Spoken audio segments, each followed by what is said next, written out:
The first of Samuel, or according to the Greek Septuagint, the first of Kings. Chapter 1.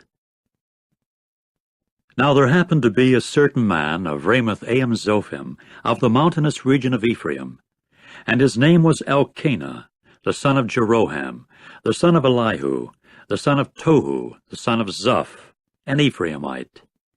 And he had 2 wives, the name of the one being Hannah, and the name of the other being Peninnah. And Peninnah came to have children, but Hannah had no children. And that man went up out of his city from year to year to prostrate himself and to sacrifice to Jehovah of armies in Shiloh. And there is where the 2 sons of Eli, Hophni and Phinehas, were priests to Jehovah. And there came to be a day when Elkanah proceeded to sacrifice, and he gave to Peninnah his wife and to all her sons and her daughters portions. But to Hannah he gave 1 portion. Nonetheless it was Hannah that he loved, and as for Jehovah, he had closed up her womb. And her rival wife also vexed her sorely for the sake of making her feel disconcerted, because Jehovah had closed up her womb. And that was the way she would do year by year, as often as she went up into the house of Jehovah. That was the way she would vex her, so that she would weep and not eat. And Elkanah her husband proceeded to say to her, Hannah, why do you weep? And why do you not eat? And why does your heart feel bad? Am I not better to you than 10 sons? Then Hannah got up after they had eaten in Shiloh, and after the drinking, while Eli the priest was sitting upon the seat by the doorpost of the temple of Jehovah. And she was bitter of soul, and she began to pray to Jehovah and to weep greatly. And she went on to make a vow and say, O Jehovah of armies, if you will without fail look upon the affliction of your slave girl, and actually remember me, and you will not forget your slave girl, and actually give to your slave girl a male offspring, I will give him to Jehovah all the days of his life, and no razor will come upon his head. And it occurred that while she prayed extendedly before Jehovah, Eli was watching her mouth. As for Hannah, she was speaking in her heart, only her lips were quivering, and her voice was not heard. But Eli took her for drunk. So Eli said to her, How long will you behave drunk? Put away your wine from upon you. At this Hannah answered and said, No, my lord, a woman hard-pressed in spirit I am, and wine and intoxicating liquor I have not drunk, but I pour out my soul before Jehovah. Do not make your slave girl like a good-for-nothing woman, for it is out of the abundance of my concern and my vexation that I have spoken until now. Then Eli answered and said, Go in peace, and may the God of Israel grant your petition that you have asked of him. To this she said, Let your maidservant find favor in your eyes. And the woman proceeded to go on her way and to eat, and her face became self-concerned no more. Then they got up early in the morning and prostrated themselves before Jehovah, after which they returned and came into their house at Ramah. Elkanah now had intercourse with Hannah his wife, and Jehovah began remembering her. So it came about at the rolling around of a year that Hannah became pregnant, and brought a son to birth, and proceeded to call his name Samuel, because, said she, It is from Jehovah that I have asked him. In time the man Elkanah went up with all his household to sacrifice to Jehovah the yearly sacrifice and his vow offering. As for Hannah, she did not go up, for she had said to her husband, As soon as the boy is weaned, I must bring him, and he must appear before Jehovah, and dwell there to time indefinite. At this Elkanah her husband said to her, Do what is good in your eyes. Stay at home until you wean him. Only may Jehovah carry out his word. So the woman stayed at home and kept nursing her son until she weaned him. Accordingly, just as soon as she had weaned him, she brought him up with her, along with a 3-year-old bull and 1 ephah of flour and a large jar of wine, and she proceeded to enter the house of Jehovah in Shiloh, and the boy was with her. Then they slaughtered the bull and brought the boy to Eli. With that she said, "Excuse me, my lord." "By the life of your soul, my lord, I am the woman that was standing with you in this place to pray to Jehovah. It was with reference to this boy that I prayed, that Jehovah should grant me my petition that I asked of him. And I, in my turn, have lent him to Jehovah. All the days that he does happen to be, he is one requested for Jehovah." And he proceeded to bow down there to Jehovah. Chapter 2. And Hannah went on to pray and say, "My heart does exult in Jehovah. My horn is indeed exalted in Jehovah. My mouth is widened against my enemies, for I do rejoice in the salvation from you. There is no one holy like Jehovah, for there is no one but you, and there is no rock like our God. Do not you people speak very haughtily so much. Let nothing go forth unrestrained from your mouth, for a God of knowledge Jehovah is, and by him deeds are rightly estimated. The mighty men of the bow are filled with terror, but those that are stumbling do gird on vital energy. The satisfied must hire themselves out for bread, but the hungry actually cease to hunger. Even the barren has given birth to 7, but she that was abundant in sons has faded away. Jehovah is a killer and a preserver of life, a bringer down to Sheol, and he brings up. Jehovah is an impoverisher and an enricher, and a baser, also an exalter, a raiser of a lowly one from the dust. From the ash pit he lifts up a poor one, to make them sit with nobles, and a throne of glory he gives to them as a possession. For to Jehovah belong earth's supports, and he places upon them the productive land. The feet of his loyal ones he guards. As for the wicked ones, they are silenced in darkness, for not by power does a man prove superior. As for Jehovah, those contending against him will be terrified. Against them he will thunder in the heavens. Jehovah himself will judge the ends of the earth, that he may give strength to his king, that he may exalt the horn of his anointed one. Then Elkanah went to Ramah to his house, and as for the boy, he became a minister of Jehovah before Eli the priest. Now the sons of Eli were good-for-nothing men. They did not acknowledge Jehovah. As for the due right of the priests from the people, whenever any man was offering a sacrifice, an attendant of the priest came with the 3-pronged fork in his hand, just when the meat was boiling, and made a thrust into the basin, or the 2-handled cooking pot, or the cauldron, or the 1-handled cooking pot. Anything that the fork might bring up, the priest would take for himself. That is the way they would do in Shiloh, to all the Israelites coming there. Also, before ever they could make the fat smoke, an attendant of the priest came and said to the man sacrificing, "Do give meat to roast for the priest, so that he may receive from you, not boiled meat, but raw." When the man would say to him, "Let them be sure to make the fat smoke first of all, then take for yourself just whatever your soul may crave," he actually said, "No, but you should give it now. And if not, I shall have to take it by force." And the sin of the attendants came to be very great before Jehovah, for the men treated the offering of Jehovah with disrespect. And Samuel was ministering before Jehovah as a boy, having a linen ephod girded on.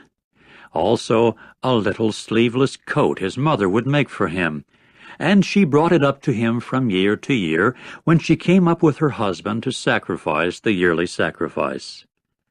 And Eli blessed Elkanah and his wife and said, May Jehovah appoint to you an offspring from this wife in place of the thing lent that was lent to Jehovah. And they went to their place. Accordingly Jehovah turned his attention to Hannah, so that she had pregnancy, and gave birth to 3 sons and 2 daughters. And the boy Samuel continued growing up with Jehovah. And Eli was very old, and he had heard of all that his sons kept doing to all Israel, and how they would lie down with the women that were serving at the entrance of the tent of meeting. And he used to say to them, "Why do you keep doing things like these? For the things I am hearing about you from all the people are bad. No, my sons, because the report is not good that I am hearing, that the people of Jehovah are causing to circulate. If a man should sin against a man, God will arbitrate for him. But if it is against Jehovah that a man should sin, who is there to pray for him?" But they would not listen to the voice of their father, because Jehovah was now pleased to put them to death. All the while the boy Samuel was growing bigger and more likable, both from Jehovah's standpoint and from that of men. And a man of God proceeded to come to Eli and say to him, "This is what Jehovah has said. Did I not for a fact reveal myself to the house of your forefather, while they happened to be in Egypt as slaves to the house of Pharaoh? And there was a choosing of him out of all the tribes of Israel for me, to act as priest, and go up upon my altar to make sacrificial smoke billow up, to bear an ephod before me, that I might give to the house of your forefather all the offerings made by fire of the sons of Israel. Why do you men keep kicking at my sacrifice and at my offering that I have commanded in my dwelling? And you keep honoring your sons more than me, by fattening yourselves from the best of every offering of Israel, my people. That is why the utterance of Jehovah the God of Israel is, I did indeed say, as for your house and the house of your forefather, they will walk before me to time indefinite. But now the utterance of Jehovah is, it is unthinkable on my part, because those honoring me I shall honor, and those despising me will be of little account. Look, days are coming when I shall certainly chop off your arm, and the arm of the house of your forefather, so that there will not come to be an old man in your house. And you will actually look upon an adversary in my dwelling amid all the good that is done to Israel, and never will there come to be an old man in your house. And yet there is a man of yours that I shall not cut off from being at my altar, so as to cause your eyes to fail, and to make your soul pine away. But the greater number of your house will all die by the sword of men. And this is the sign for you that will come to your 2 sons, Hophni and Phinehas. On one day both of them will die, and I shall certainly raise up for myself a faithful priest. In harmony with what is in my heart and in my soul he will do, and I shall certainly build for him a lasting house, and he will certainly walk before my anointed one always. And it must occur that anyone left over in your house will come and bow down to him for the payment of money and a round loaf of bread, and will certainly say, Attach me, please, to one of the priestly offices to eat a piece of bread. Chapter 3. All the while the boy Samuel was ministering to Jehovah before Eli, and word from Jehovah had become rare in those days. There was no vision being spread abroad. Now it came about on that day that Eli was lying in his place, and his eyes had begun to grow dim. He was not able to see. And the lamp of God was not yet extinguished, and Samuel was lying in the temple of Jehovah, where the ark of God was. And Jehovah proceeded to call Samuel. At this he said, Here I am. And he went running to Eli and saying, Here I am, for you called me. But he said, I did not call. Lie down again. So he went and lay down. And Jehovah went on to call yet again, Samuel. At this Samuel got up and went to Eli and said, "Here I am, for you did call me." But he said, "I did not call, my son. Lie down again." As regards Samuel, he had not yet come to know Jehovah, and the word of Jehovah had not yet begun to be revealed to him. So Jehovah called again for the third time, "Samuel." At that he got up and went to Eli and said, "Here I am, for you must have called me." And Eli began to discern that it was Jehovah that was calling the boy.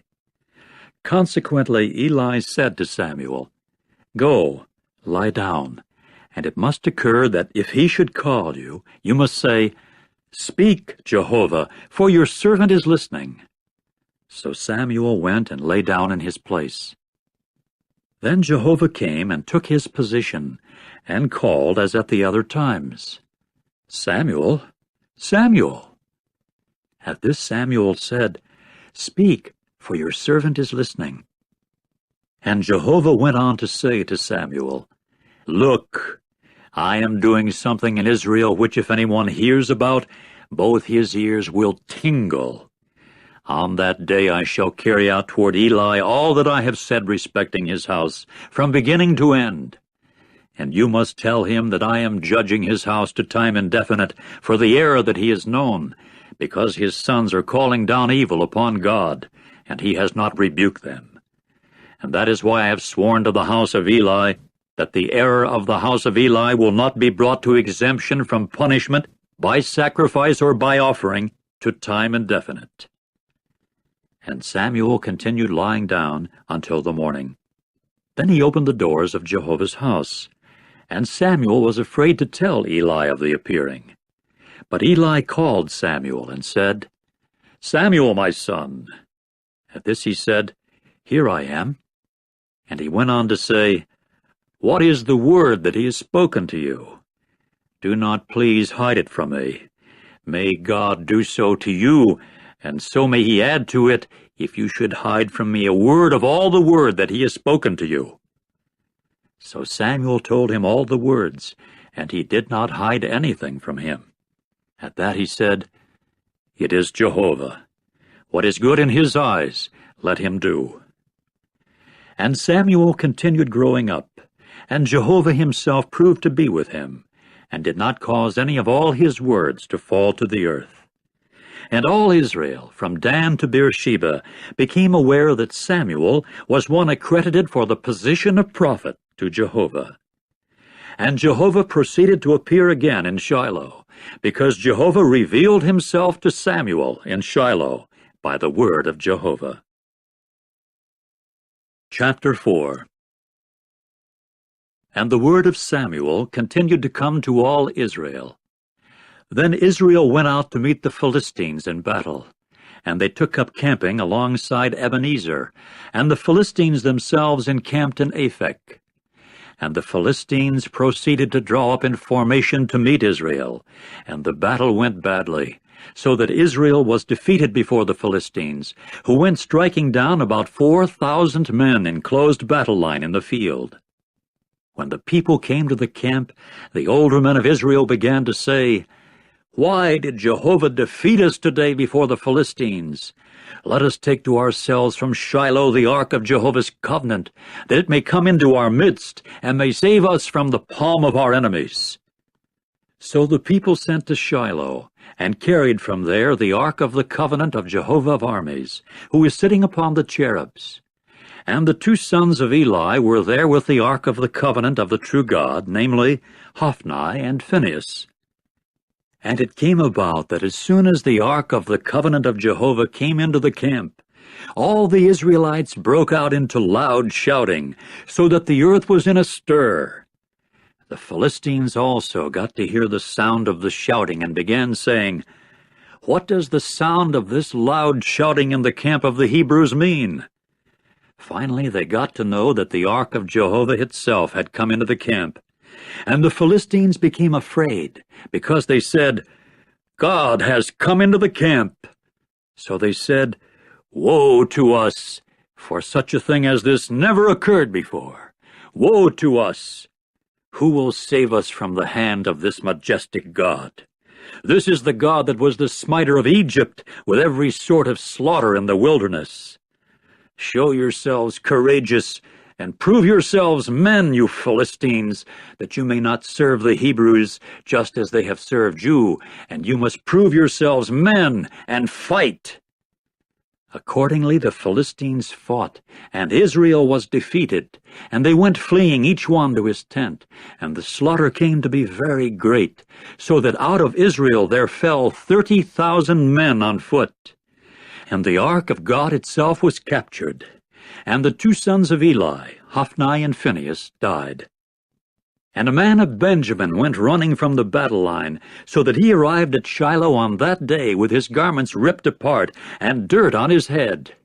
When he arrived, there was Eli sitting on the seat by the roadside, watching, because his heart had become a tremble over the ark of the true God. And the man himself went in to report in the city, and the whole city began crying out. And Eli got to hear the sound of the outcry. So he said, "What does the sound of this turmoil mean?" And the man himself hurried that he might go in and report to Eli. Now Eli was 98 years old, and his eyes had set so that he was unable to see. And the man proceeded to say to Eli, "I am the one coming from the battle line, and it is from the battle line that I have fled today." At this he said, "What is the thing that has happened, my son?" So the news-bearer answered and said, "Israel has fled before the Philistines, and there has also occurred a great defeat among the people. And also your own two sons have died, Hophni and Phinehas, and the very ark of the true God has been captured."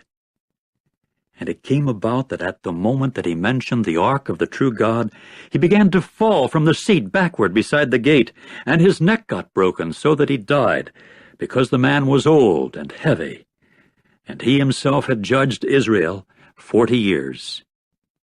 And his daughter-in-law, the wife of Phinehas, was pregnant near to giving birth. And she got to hear the report that the ark of the true God was captured, and that her father-in-law and her husband had died. At that she bowed herself and began giving birth, because her pangs came unexpectedly upon her. And about the time of her death, the women standing by her began to speak. "Do not be afraid, because it is a son that you have borne." And she did not answer, and did not set her heart on it. But she called the boy Ichabod, saying, "Glory has gone away from Israel into exile." This with reference to the ark of the true God's being captured, and with reference to her father-in-law and her husband. So she said, "Glory has gone away from Israel into exile, because the ark of the true God has been captured." Chapter 5. As for the Philistines, they took the ark of the true God, and then brought it from Ebenezer to Ashdod. And the Philistines proceeded to take the ark of the true God, and bring it into the house of Dagon, and station it beside Dagon. Then the Ashdodites got up early the very next day, and there Dagon was fallen upon his face to the earth before the ark of Jehovah. So they took Dagon, and returned him to his place. When they got up early in the morning the very day after, there Dagon was fallen upon his face to the earth before the ark of Jehovah, with the head of Dagon, and the palms of both his hands cut off to the threshold. Only the fish part had been left upon him. That is why the priests of Dagon, and all those going into the house of Dagon, do not tread upon the threshold of Dagon in Ashdod down to this day. And the hand of Jehovah came to be heavy upon the Ashdodites, and he began causing panic, and striking them with piles, namely Ashdod and its territories. And the men of Ashdod came to see that it was so, and they said, "Do not let the ark of the God of Israel dwell with us, because his hand has been hard against us, and against Dagon our God." Consequently, they sent and gathered all the Axis lords of the Philistines to them, and said, "What shall we do to the ark of the God of Israel?" Finally they said, "Toward Gath let the ark of the God of Israel go around." So they brought the ark of the God of Israel around to there. And it came about that after they had brought it around to there, the hand of Jehovah came to be upon the city with a very great confusion, and he began striking the men of the city, from small to great, and piles began breaking out on them. Hence they sent the ark of the true God to Ekron. And it came about that as soon as the ark of the true God came to Ekron, the Ekronites began to cry out, saying, They have brought the ark of the God of Israel around to me, to put me and my people to death. Consequently, they sent and gathered all the Axis lords of the Philistines, and said, Send the ark of the God of Israel away, that it may return to its place, and may not put me and my people to death. For a death-dealing confusion had occurred in the whole city. The hand of the true God had been very heavy there, and the men that did not die had been struck with piles. And the cry of the city for help kept ascending to the heavens. Chapter 6. And the ark of Jehovah proved to be in the field of the Philistines 7 months. And the Philistines proceeded to call the priests and the diviners, saying, What shall we do with the ark of Jehovah? Let us know with what we should send it away to its place. To this they said, If you are sending the ark of the God of Israel away, do not send it away without an offering, for you should by all means return to him a guilt offering. Then it is that you will be healed, and it must become known to you why his hand would not turn away from you. At this they said, What is the guilt offering that we ought to return to him? Then they said, According to the number of the Axis lords of the Philistines, 5 golden piles, and 5 golden jerboas, for every one of you and your Axis lords have the same scourge. And you must make images of your piles and images of your jerboas that are bringing the land to ruin, and you must give glory to the God of Israel. Perhaps he will lighten his hand from off you, and your God and your land. Also, why should you make your heart unresponsive, just the way Egypt and Pharaoh made their heart unresponsive? Was it not as soon as he dealt severely with them that they proceeded to send them away, and they went their way? And now take and make a new wagon, and 2 cows that are giving suck, upon which no yoke is come up. And you must hitch the cows to the wagon, and you must make their young ones go back home from following them. And you must take the ark of Jehovah and place it on the wagon, and the golden articles that you must return to him as a guilt offering you should put into a box at the side of it. And you must send it away, and it must go. And you must look, if it is the road to its territory that it goes up to Beth-shemesh, it is he that has done to us this great evil. But if not, we must know that it was not his hand that touched us, an accident it was that happened to us. And the men proceeded to do accordingly. So they took 2 cows that were giving suck, and hitched them to the wagon, and their young ones they shut up at home. Then they put the ark of Jehovah upon the wagon, and also the box and the golden jerboas and the images of their piles. And the cows began to go straight ahead on the road to Beth-shemesh. On the one highway they went, lowing as they went, and they did not turn aside to the right or to the left. All the while the Axis lords of the Philistines were walking after them as far as the boundary of Beth-shemesh. And people of Beth-shemesh were reaping the wheat harvest in the low plain. When they raised their eyes and saw the ark, they gave way to rejoicing at seeing it. And the wagon itself came into the field of Joshua the Beth-shemite, and kept standing there, where there was a large stone. And they went splitting up the wood of the wagon, and the cows they offered up as a burnt offering to Jehovah. And the Levites themselves took the ark of Jehovah down, and the box that was with it, in which the golden articles were, and they proceeded to put it upon the large stone. And the men of Beth-shemesh, for their part, offered up burnt offerings, and they continued rendering up sacrifices on that day to Jehovah.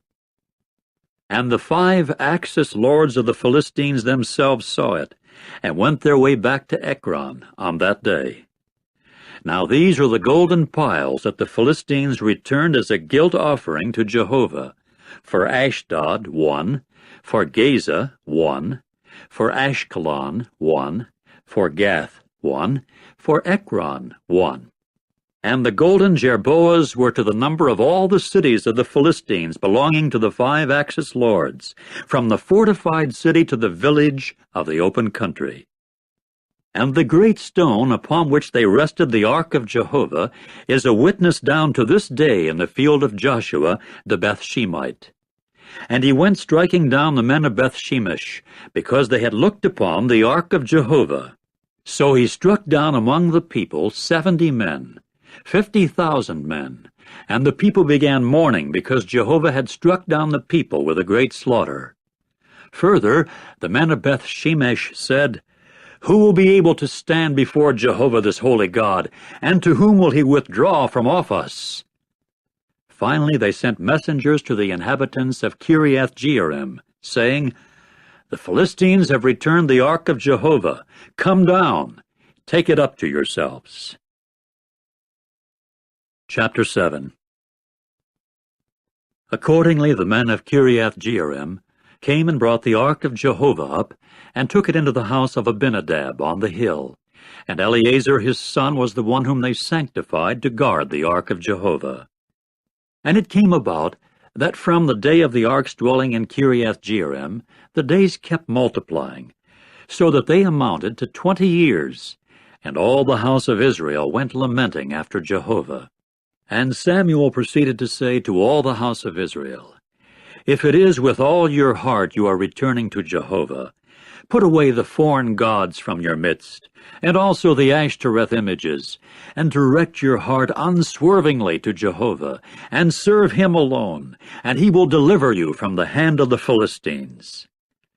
At that the sons of Israel put away the Baals and the Ashtoreth images, and began serving Jehovah alone.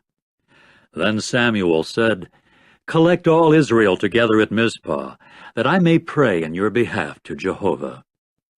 So they were collected together at Mizpah, and they went drawing water and pouring it out before Jehovah, and kept a fast on that day. And they began saying there, "We have sinned against Jehovah." And Samuel took up judging the sons of Israel in Mizpah. And the Philistines came to hear that the sons of Israel had collected themselves together at Mizpah, and the Axis lords of the Philistines got on their way up against Israel. When the sons of Israel heard of it, they began to be afraid on account of the Philistines. So the sons of Israel said to Samuel, "Do not keep silent for our sakes from calling to Jehovah our God for aid, that he may save us from the hand of the Philistines." Then Samuel took a sucking lamb, and offered it up as a burnt offering, a whole offering to Jehovah. And Samuel began calling to Jehovah for aid in behalf of Israel, and Jehovah proceeded to answer him. And it came about that while Samuel was offering up the burnt offering, the Philistines themselves drew near for battle against Israel. And Jehovah now caused it to thunder with a loud noise on that day against the Philistines, that he might throw them into confusion, and they got defeated before Israel. At that the men of Israel sallied forth from Mizpah, and went in pursuit of the Philistines, and kept striking them down as far as south of Beth-kar. Then Samuel took a stone, and set it between Mizpah and Jeshanah, and began to call its name Ebenezer. Accordingly he said, "Till now Jehovah has helped us." Thus the Philistines were subdued, and they did not come any more into the territory of Israel. And the hand of Jehovah continued to be against the Philistines all the days of Samuel. And the cities that the Philistines had taken from Israel kept coming back to Israel, from Ekron to Gath, and the territory of them Israel delivered from the hand of the Philistines. And there came to be peace between Israel and the Amorites. And Samuel kept on judging Israel all the days of his life. And he traveled from year to year, and made the circuit of Bethel and Gilgal and Mizpah, and judged Israel at all these places. But his return was to Ramah, because there was where his house was, and there he judged Israel. and he proceeded to build an altar there to Jehovah. Chapter 8. And it came about that as soon as Samuel had grown old, he made appointments of his sons as judges for Israel. Now the name of his firstborn son happened to be Joel, and the name of his second Abijah. They were judging in Beersheba. And his sons did not walk in his ways, but they were inclined to follow unjust profit, and would accept a bribe and pervert judgment. In time all the older men of Israel collected themselves together and came to Samuel at Ramah, and said to him, Look, you yourself have grown old, but your own sons have not walked in your ways. Now do appoint for us a king to judge us, like all the nations. But the thing was bad in the eyes of Samuel, inasmuch as they had said, Do give us a king to judge us. And Samuel began to pray to Jehovah. Then Jehovah said to Samuel, Listen to the voice of the people as respects all that they say to you.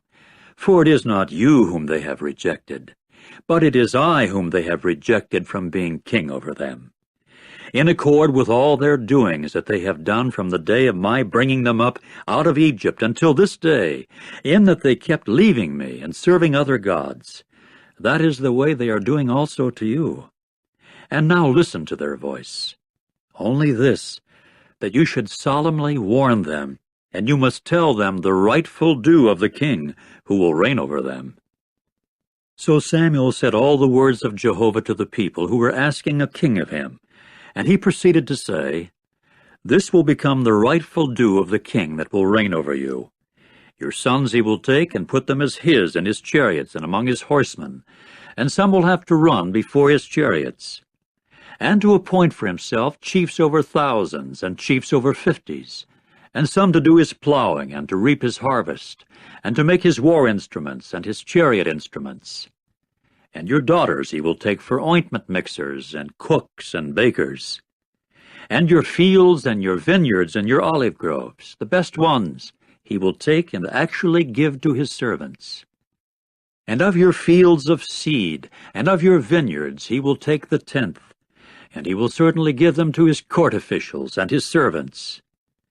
And your men servants, and your maid servants, and your best herds, and your asses he will take, and he will have to use them for his work.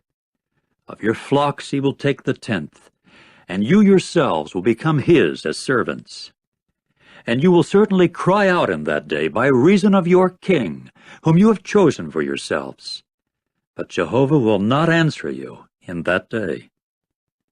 However, the people refused to listen to the voice of Samuel and said, No, but a king is what will come to be over us, and we must become we also, like all the nations, and our king must judge us and go out before us and fight our battles. And Samuel gave a hearing to all the words of the people. Then he spoke them in the ears of Jehovah. And Jehovah proceeded to say to Samuel, Listen to their voice, and you must cause a king to reign for them. Accordingly Samuel said to the men of Israel, Go each one to his city. Chapter 9. Now there happened to be a man of Benjamin, and his name was Kish, the son of Abiel, the son of Zeror, the son of Bechorath, the son of Aphiah, a Benjaminite, a man mighty in wealth. And he happened to have a son whose name was Saul, young and handsome, and there was no man of the sons of Israel that was handsomer than he. From his shoulders upward he was taller than all the people. And the she-asses belonging to Kish, the father of Saul, got lost. So Kish said to Saul his son, Take, please, with you one of the attendants, and get up. Go, look for the she-asses. And he went passing through the mountainous region of Ephraim, and passing on through the land of Shalishah, and they did not find them. And they went passing on through the land of Shaalim, but they were not there. And he went passing on through the land of the Benjaminites, and they did not find them. They themselves came into the land of Zuph, and Saul, for his part, said to his attendant that was with him, Do come, and let us return, that my father may not quit attending to the she-asses and actually become anxious about us. But he said to him, Look, please, there is a man of God in this city, and the man is held in honor. All that he says comes true without fail. Let us go there now. Perhaps he can tell us our way that we must go. At this Saul said to his attendant, And if we should go, what shall we bring to the man? Because the bread itself has disappeared from our receptacles, and as a gift there is nothing to bring to the man of the true God. What is there with us? So the attendant answered Saul once more and said, Look, there is 1/4 shekel of silver found in my hand, and I shall have to give it to the man of the true God, and he will have to tell us our way. In former times in Israel, this was the way the man would have talked on his going to seek God. Come, and let us go to the seer. For the prophet of today used to be called a seer in former times. Then Saul said to his attendant, Your word is good. Do come, let us go. And they went their way to the city where the man of the true God was. While they were going up on the ascent to the city, they themselves found girls going out to draw water. So they said to them, Is the seer in this place? Then they answered them and said, He is. Look, he is ahead of you. Hurry now, because today he has come to the city, for there is a sacrifice today for the people on the high place. As soon as you men come into the city, you will directly find him before he goes up to the high place to eat, because the people may not eat until his coming, for he is the one that blesses the sacrifice. First, after that, those who are invited may eat. And now go up, because just now you will find him. Accordingly, they went on up to the city. As they were coming into the middle of the city, why, there was Samuel coming out to meet them to go up to the high place. As for Jehovah, he had uncovered the ear of Samuel the day before Saul came, saying, Tomorrow about this time I shall send to you a man from the land of Benjamin, and you must anoint him as leader over my people Israel. And he must save my people from the hand of the Philistines, because I have seen the affliction of my people, for their outcry has come to me. And Samuel himself saw Saul, and Jehovah for his part answered him, Here is the man of whom I said to you, This is the one that will keep my people within bounds. Then Saul approached Samuel in the middle of the gate and said, Do tell me, please, just where is the house of the seer? And Samuel proceeded to answer Saul and say, I am the seer. Go up before me to the high place, and you men must eat with me today, and I must send you away in the morning, and all that is in your heart I shall tell you. As regards the she-asses that were lost to you 3 days ago, do not set your heart on them, for they have been found. And to whom does all that is desirable of Israel belong? Is it not to you and to the whole house of your father? At this Saul answered and said, Am I not a Benjaminite of the smallest of the tribes of Israel? And my family the most insignificant of all the families of the tribe of Benjamin. So why have you spoken to me a thing like this? Then Samuel took Saul and his attendant, and brought them to the dining hall, and gave them a place at the head of those invited. And they were about 30 men. Later Samuel said to the cook, Do give the portion that I have given to you, of which I said to you, Put it away by you. At that the cook lifted off the leg, and what was on it, and put it before Saul. And he went on to say, Here is what has been reserved. Put it before yourself. Eat, because to the appointed time they have reserved it for you, that you may eat with those invited. So Saul ate with Samuel on that day. Subsequently they went down from the high place to the city, and he continued speaking with Saul on the housetop. Then they rose early, and it came about that as soon as the dawn ascended, Samuel proceeded to call to Saul on the housetop, saying, Do get up, that I may send you away. So Saul got up, and both of them, he and Samuel, went forth out of doors. While they were descending by the edge of the city, Samuel himself said to Saul, "Say to the attendant that he should pass on ahead of us." So he passed on. "And as for you, stand still now, that I may let you hear the word of God." Chapter 10. Samuel then took the flask of oil and poured it out upon his head and kissed him and said, "Is it not because Jehovah has anointed you as a leader over his inheritance? On your going away from me today, you will certainly find 2 men close by the tomb of Rachel in the territory of Benjamin at Zalzah, and they will certainly say to you, 'The she-asses that you have gone to look for have been found.' But now your father has given up the matter of the she-asses, and has become anxious about you men, saying, 'What shall I do about my son?' And you must pass on from there still farther, and come as far as the big tree of Tabor, and there must encounter you 3 men going up to the true God at Bethel, one carrying 3 kids, and one carrying 3 round loaves of bread, and one carrying a large jar of wine. And they will certainly ask about your welfare, and give you 2 loaves, and you must accept them from their hand. It is after that you will come to the hill of the true God, where there is a garrison of the Philistines. And it should come about that at the time of your coming there to the city, you will certainly meet a group of prophets coming down from the high place, and ahead of them a stringed instrument, and tambourine, and flute, and harp, while they are speaking as prophets. And the Spirit of Jehovah will certainly become operative upon you, and you will certainly speak as a prophet along with them, and be changed into another man. And it must occur that when these signs come to you, do for yourself what your hand finds possible, because the true God is with you. And you must go down ahead of me to Gilgal. And look, I am going down to you to offer up burnt sacrifices, to render up communion sacrifices. 7 days you should keep waiting until my coming to you, and I shall certainly let you know what you should do." And it occurred that as soon as he turned his shoulder to go from Samuel, God began changing the heart of his into another, and all these signs proceeded to come true on that day. So they went from there to the hill, and here there was a group of prophets to meet him. At once the Spirit of God became operative upon him, and he began to speak as a prophet in the middle of them.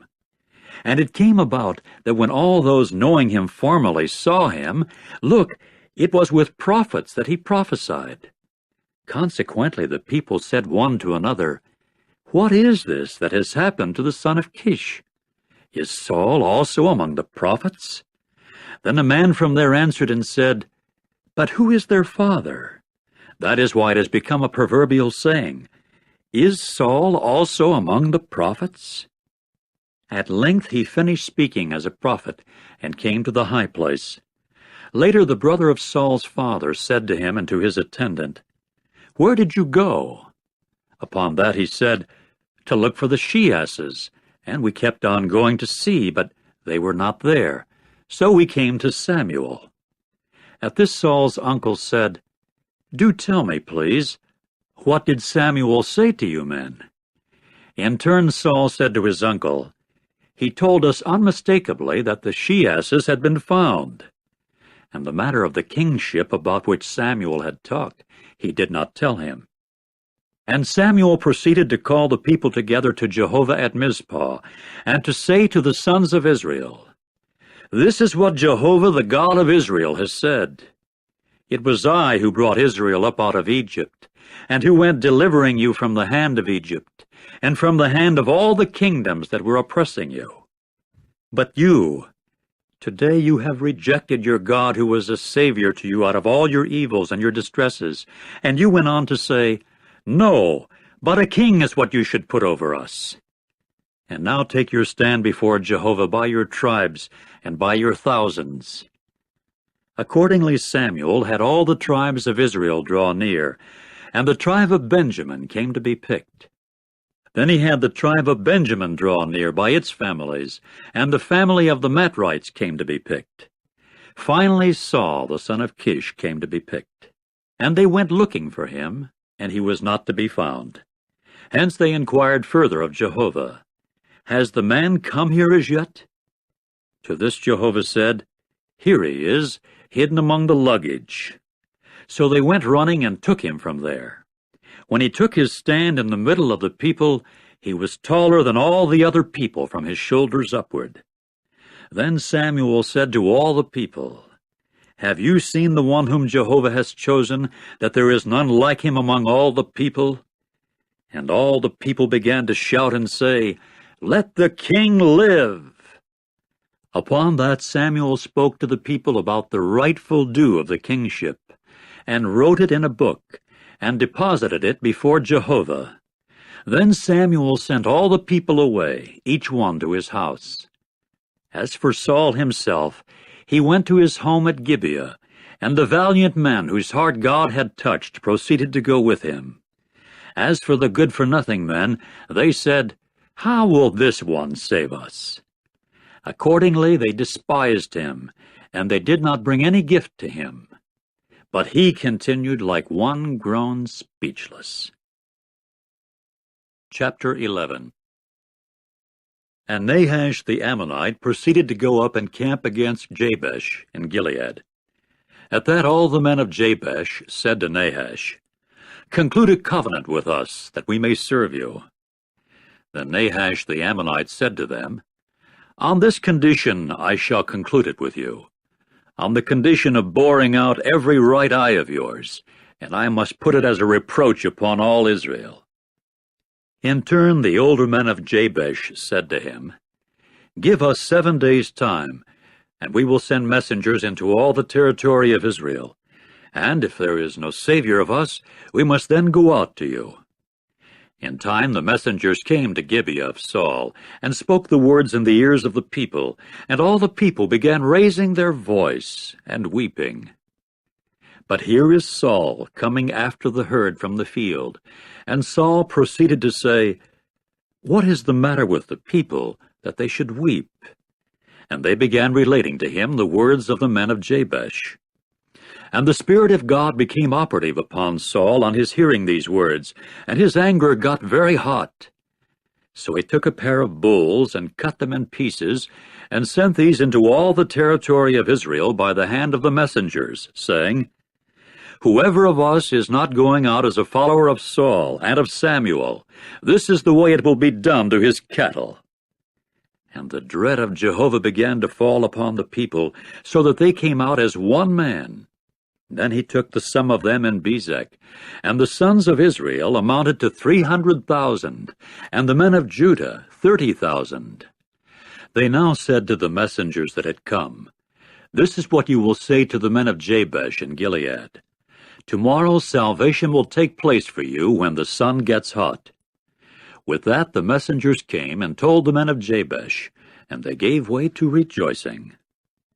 Accordingly the men of Jabesh said, Tomorrow we shall come out to you people, and you must do to us in harmony with all that is good in your eyes.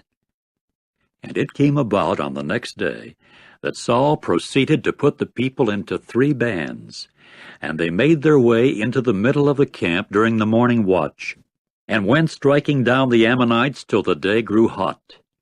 When there proved to be some that were left over, then they were sent scattering, and there were not left over among them 2 together. And the people began to say to Samuel, Who is it saying, Saul, is he to be king over us? Give the men over, that we may put them to death. However, Saul said, Not a man should be put to death on this day, because today Jehovah has performed salvation in Israel. Later Samuel said to the people, Come, and let us go to Gilgal, that we may there make the kingship anew. So all the people went to Gilgal, and there they proceeded to make Saul king before Jehovah in Gilgal. Then they rendered up communion sacrifices there before Jehovah, and there Saul and all the men of Israel continued rejoicing to a great degree. Chapter 12. Finally Samuel said to all Israel, Here I have listened to your voice as respects all that you have said to me, that I should cause a king to reign over you. And now here is the king walking before you. As for me, I have grown old and gray, and my sons, here they are with you, and I have walked before you from my youth until this day. Here I am. Answer against me in front of Jehovah, and in front of his anointed one. Whose bull have I taken, or whose ass have I taken, or whom have I defrauded, or whom have I crushed, or from whose hand have I accepted hush money, that I should hide my eyes with it? And I shall make restoration to you people. To this they said, You have not defrauded us, nor have you crushed us, nor have you accepted anything at all from the hand of a single one. So he said to them, Jehovah is a witness against you, and his anointed one is a witness this day that you have found nothing at all in my hand. To this they said, He is a witness. And Samuel went on to say to the people, Jehovah is a witness, who used Moses and Aaron, and who brought your forefathers up out of the land of Egypt. And now take your stand, and I will judge you before Jehovah, and recount to you all the righteous acts of Jehovah that he has done with you and with your forefathers. As soon as Jacob had come into Egypt, and your forefathers began calling to Jehovah for aid, Jehovah proceeded to send Moses and Aaron, that they might lead your forefathers out from Egypt, and cause them to dwell in this place. And they went forgetting Jehovah their God, so that he sold them into the hand of Sisera, the chief of the army of Hazor, and into the hand of the Philistines, and into the hand of the king of Moab, and they kept fighting against them. And they began to call to Jehovah for aid, and say, We have sinned, for we have left Jehovah, that we might serve the Baals and the Ashtoreth images, and now deliver us out of the hand of our enemies, that we may serve you. And Jehovah proceeded to send Jerubbaal, and Bedan, and Jephthah, and Samuel, and deliver you out of the hand of your enemies all around, that you might dwell in security. When you saw that Nahash, the king of the sons of Ammon, had come against you, you kept saying to me, No, but a king is what should reign over us, all the while Jehovah your God being your king. And now here is the king whom you have chosen, for whom you asked, and here Jehovah has put over you a king. If you will fear Jehovah and actually serve him, and obey his voice, and you will not rebel against the order of Jehovah, both you and the king who must reign over you will certainly prove to be followers of Jehovah your God. But if you will not obey the voice of Jehovah, and you will actually rebel against the order of Jehovah, the hand of Jehovah will certainly prove to be against you and your fathers. Now also take your stand and see this great thing that Jehovah is doing before your eyes. Is it not wheat harvest today? I shall call to Jehovah that he may give thunders and rain. Then know and see that your evil is abundant, that you have done in the eyes of Jehovah in asking for yourselves a king. Upon that Samuel called to Jehovah, and Jehovah proceeded to give thunders and rain on that day, so that all the people were greatly in fear of Jehovah and of Samuel. And all the people began to say to Samuel, Pray in behalf of your servants to Jehovah your God, as we do not want to die, because we have added to all our sins and evil in asking for ourselves a king. So Samuel said to the people, Do not be afraid. You have done all this evil. Only do not turn aside from following Jehovah, and you must serve Jehovah with all your heart. And you must not turn aside to follow the unrealities that are of no benefit and that do not deliver, because they are unrealities. For Jehovah will not desert his people for the sake of his great name, because Jehovah has taken it upon himself to make you his people. As for me also, it is unthinkable on my part to sin against Jehovah by ceasing to pray in your behalf, and I must instruct you in the good and right way. Only fear Jehovah, and you must serve him in truth with all your heart, for see what great things he has done for you. But if you flagrantly do what is bad, you will be swept away, both you and your king. Chapter 13. Saul was years old when he began to reign, and for 2 years he reigned over Israel. And Saul proceeded to choose for himself 3,000 men out of Israel. And 2,000 came to be with Saul at Michmash, and in the mountainous region of Bethel, and 1,000 proved to be with Jonathan at Gibeah of Benjamin. And the rest of the people he sent away, each one to his tent. Then Jonathan struck down the garrison of the Philistines that was in Geba, and the Philistines got to hear of it. As for Saul, he had the horn blown throughout all the land, saying, "Let the Hebrews hear." And all Israel itself heard tell, Saul has struck down a garrison of the Philistines, and now Israel has become foul-smelling among the Philistines. So the people were called together to follow Saul to Gilgal. And the Philistines, for their part, collected themselves together to fight against Israel. 30,000 war chariots, and 6,000 horsemen, and people like the grains of sand that are upon the seashore for multitude. And they went their way up and began camping in Michmash, to the east of Bethaven. And the men of Israel themselves saw that they were in sore straits, because the people were hard pressed, and the people went hiding themselves in the caves, and the hollows, and the crags, and the vaults, and the water pits. Hebrews even crossed the Jordan to the land of Gad and Gilead. But Saul himself was yet in Gilgal, and all the people trembled while following him. And he continued waiting for 7 days to the appointed time that Samuel had said. And Samuel did not come to Gilgal, and the people were scattering from him. Finally Saul said, "Bring near to me the burnt sacrifice and the communion sacrifices." With that he went offering up the burnt sacrifice. And it came about that as soon as he had finished offering up the burnt sacrifice, why, there was Samuel coming in. So Saul went out to meet him and bless him. Then Samuel said, "What is it you have done?"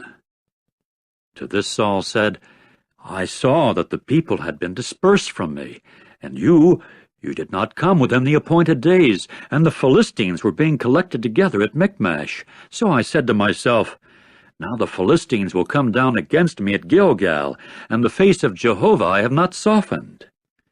So I compelled myself and went offering up the burnt sacrifice."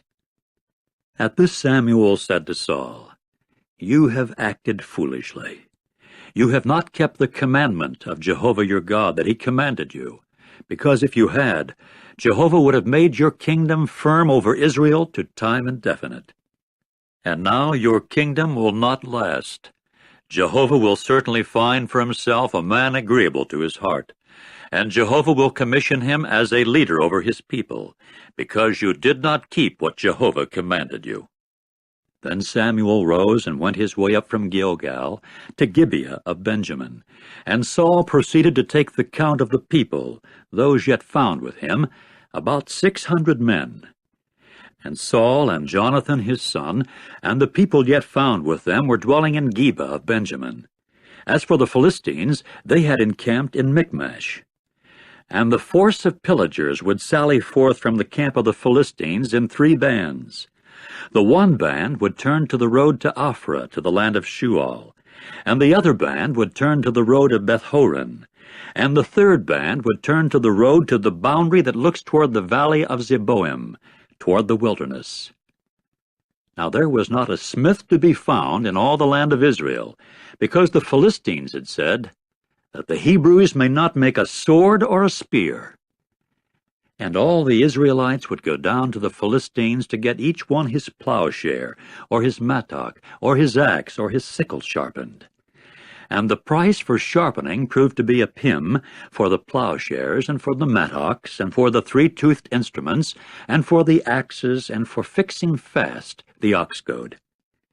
And it happened on the day of battle that not a sword or a spear was found in the hand of any of the people that were with Saul and Jonathan, but there could be found one belonging to Saul and to Jonathan his son. Now an outpost of the Philistines would sally forth to the ravine pass of Michmash. Chapter 14. And it came about one day that Jonathan the son of Saul proceeded to say to the attendant carrying his weapons, "Do come, and let us cross over to the outpost of the Philistines, who are across over there." But to his father he did not tell it. And Saul was dwelling at the outskirts of Gibeah, under the pomegranate tree that is in Migron, and the people that were with him were about 600 men. And Ahijah, the son of Ahitub, the brother of Ichabod, the son of Phinehas, the son of Eli, the priest of Jehovah in Shiloh, was carrying the ephod. And the people themselves did not know that Jonathan had gone. Now between the passages that Jonathan looked for to cross over against the outpost of the Philistines, there was a tooth-like crag here on this side, and a tooth-like crag there on that side. And the name of the one was Bozez, and the name of the other was Seneh. The one tooth was a pillar on the north facing Michmash, and the other was on the south, facing Geba. So Jonathan said to the attendant, his armor-bearer, "Do come, and let us cross over to the outpost of these uncircumcised men.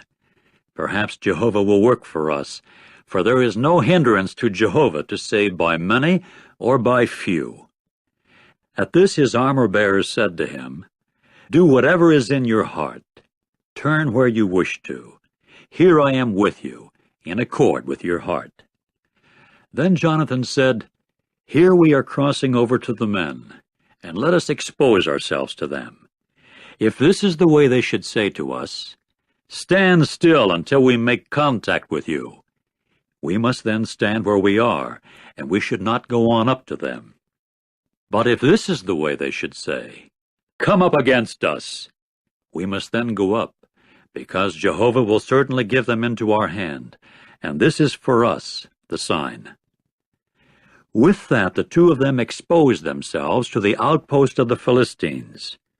And the Philistines proceeded to say, "Here are the Hebrews coming out from the holes where they have hidden themselves." So the men of the outpost answered Jonathan and his armor-bearer and said, "Come on up to us, and we will let you know a thing." At once Jonathan said to his armor-bearer, "Come up after me, because Jehovah will certainly give them into the hand of Israel."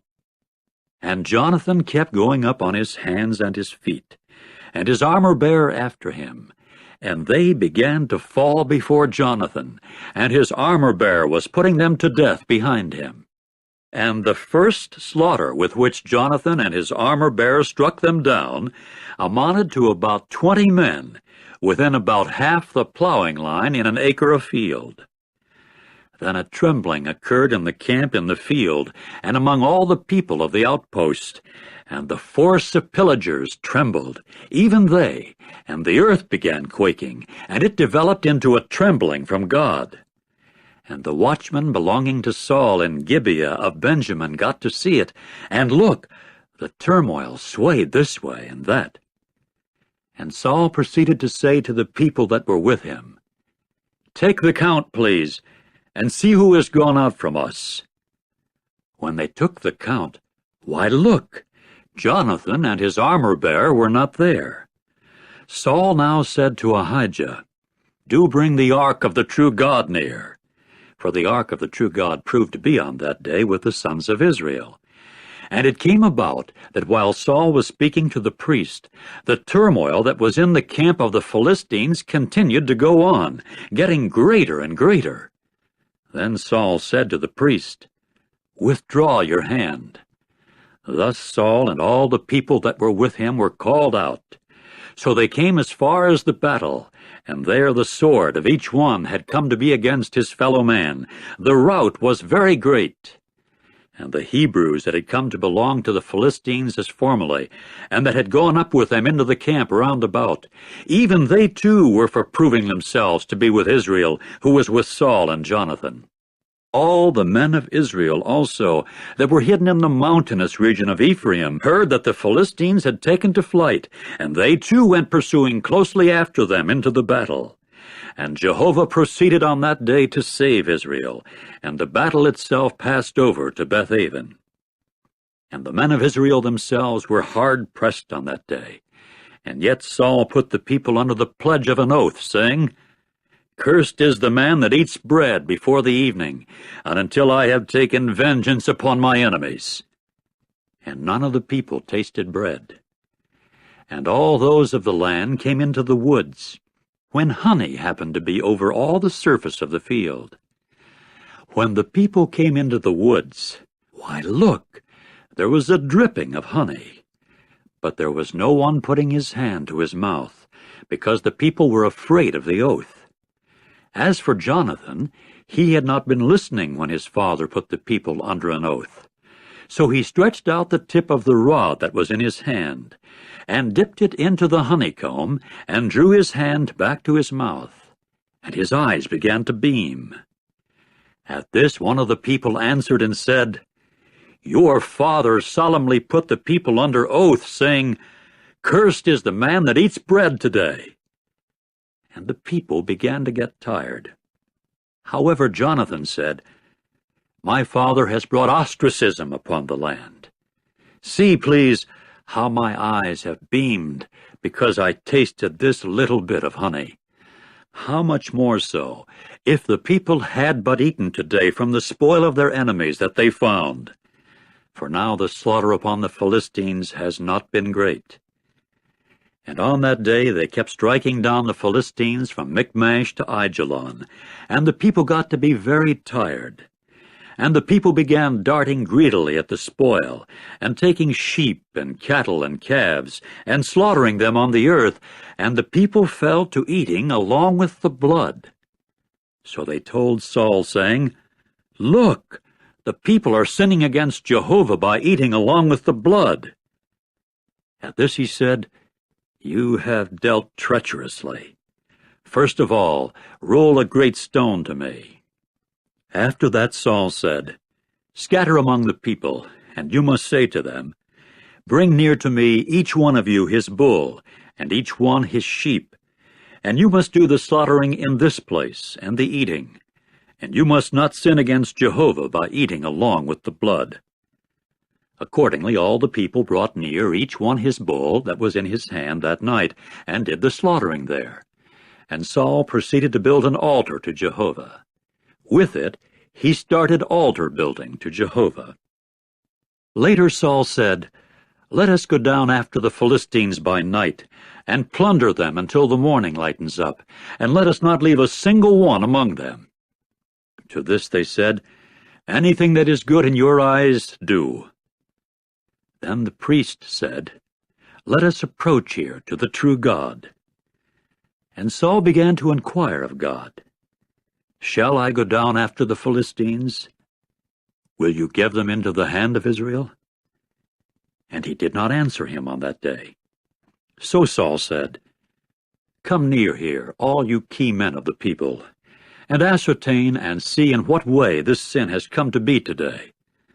For as Jehovah, who is the deliverer of Israel, is alive, even if it is in Jonathan my son, yet he will positively die.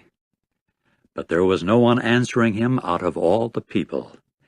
And he went on to say to all Israel, You yourselves will come to be on the one side, and I and Jonathan my son, we will come to be on the other side. At this the people said to Saul, What is good in your eyes, do. And Saul proceeded to say to Jehovah, O God of Israel, do give Thummim. Then Jonathan and Saul were taken, and the people themselves went out. Saul now said, Cast lots to decide between me and Jonathan my son. And Jonathan got to be taken. Then Saul said to Jonathan, Do tell me, what have you done? So Jonathan told him and said, I did for a fact taste a little honey on the tip of the rod that is in my hand. Here I am. Let me die. At this Saul said, "Thus may God do, and thus may he add to it, if you do not positively die, Jonathan." But the people said to Saul, "Is Jonathan to die, who has performed this great salvation in Israel? It is unthinkable. As Jehovah is alive, not as much as a single hair of his head will fall to the earth, for it was with God that he worked this day." With that the people redeemed Jonathan, and he did not die. So Saul withdrew from following the Philistines, and the Philistines themselves went to their place. And Saul himself took the kingship over Israel, and went warring round about against all his enemies, against Moab, and against the sons of Ammon, and against Edom, and against the kings of Zobah, and against the Philistines. And wherever he would turn, he administered condemnation. And he went on acting valiantly, and proceeded to strike down Amalek, and to deliver Israel out of the hand of their pillager. And the sons of Saul came to be Jonathan, and Ishvi, and Malchishua. And as for the names of his 2 daughters, the name of the one born first was Merab, and the name of the younger one Michal. And the name of Saul's wife was Ahinoam, the daughter of Ahimaaz. And the name of the chief of his army was Abner, the son of Ner, the uncle of Saul. And Kish was the father of Saul, and Ner the father of Abner was the son of Abiel. And the warfare continued heavy against the Philistines all the days of Saul. When Saul saw any mighty man or any valiant person, he would gather him to himself. Chapter 15.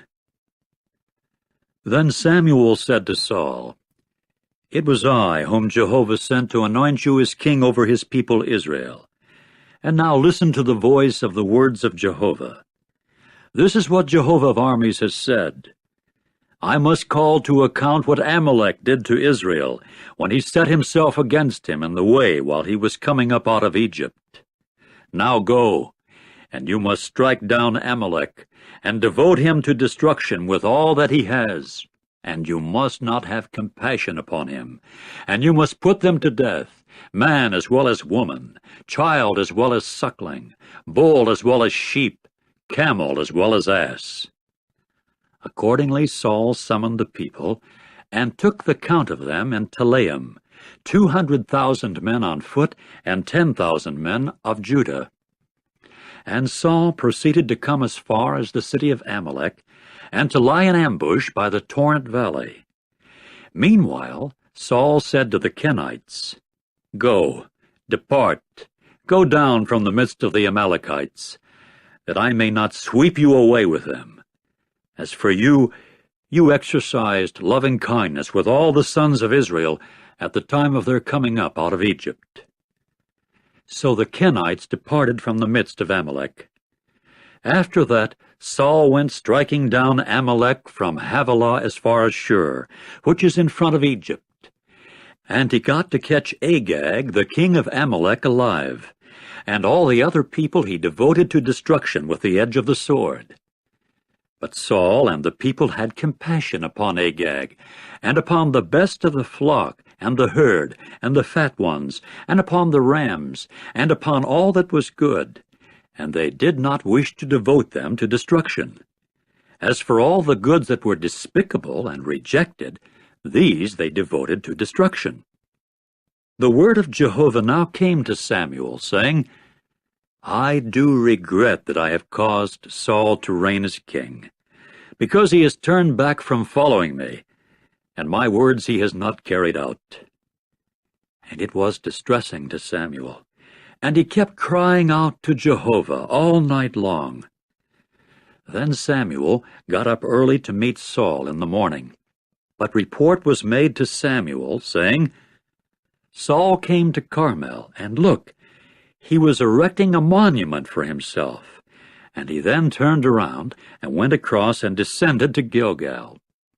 At length Samuel came to Saul, and Saul began to say to him, "Blessed are you of Jehovah. I have carried out the word of Jehovah." But Samuel said, "Then what does this sound of the flock in my ears mean, and the sound of the herd that I am hearing?"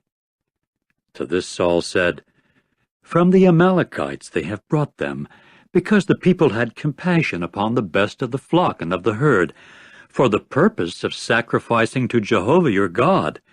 But what was left over we have devoted to destruction." At this Samuel said to Saul, "Stop, and I will tell you what Jehovah spoke to me last night."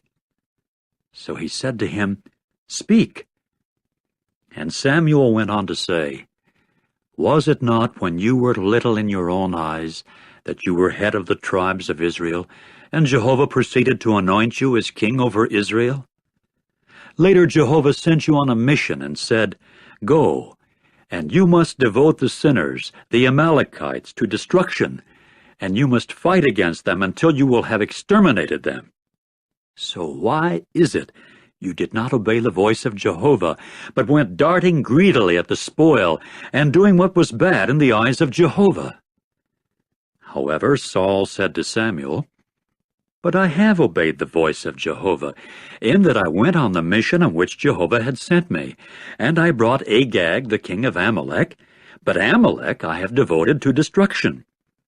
And the people went taking from the spoil sheep and cattle, the choicest of them as something devoted to destruction, to sacrifice to Jehovah your God in Gilgal." In turn Samuel said, "Does Jehovah have as much delight in burnt offerings and sacrifices as in obeying the voice of Jehovah? Look, to obey is better than a sacrifice, to pay attention than the fat of rams.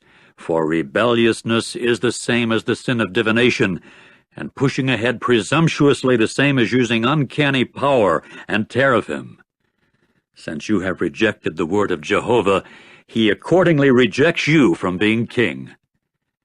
Then Saul said to Samuel, "I have sinned, for I have overstepped the order of Jehovah and your words, because I feared the people, and so obeyed their voice.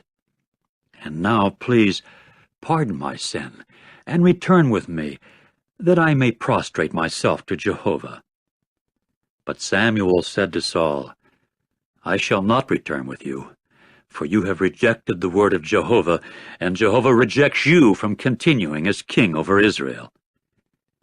As Samuel was turning about to go, he immediately grabbed hold of the skirt of his sleeveless coat, but it ripped away. At this Samuel said to him, "Jehovah has ripped away the royal rule of Israel from off you today, and he will certainly give it to a fellow man of yours who is better than you.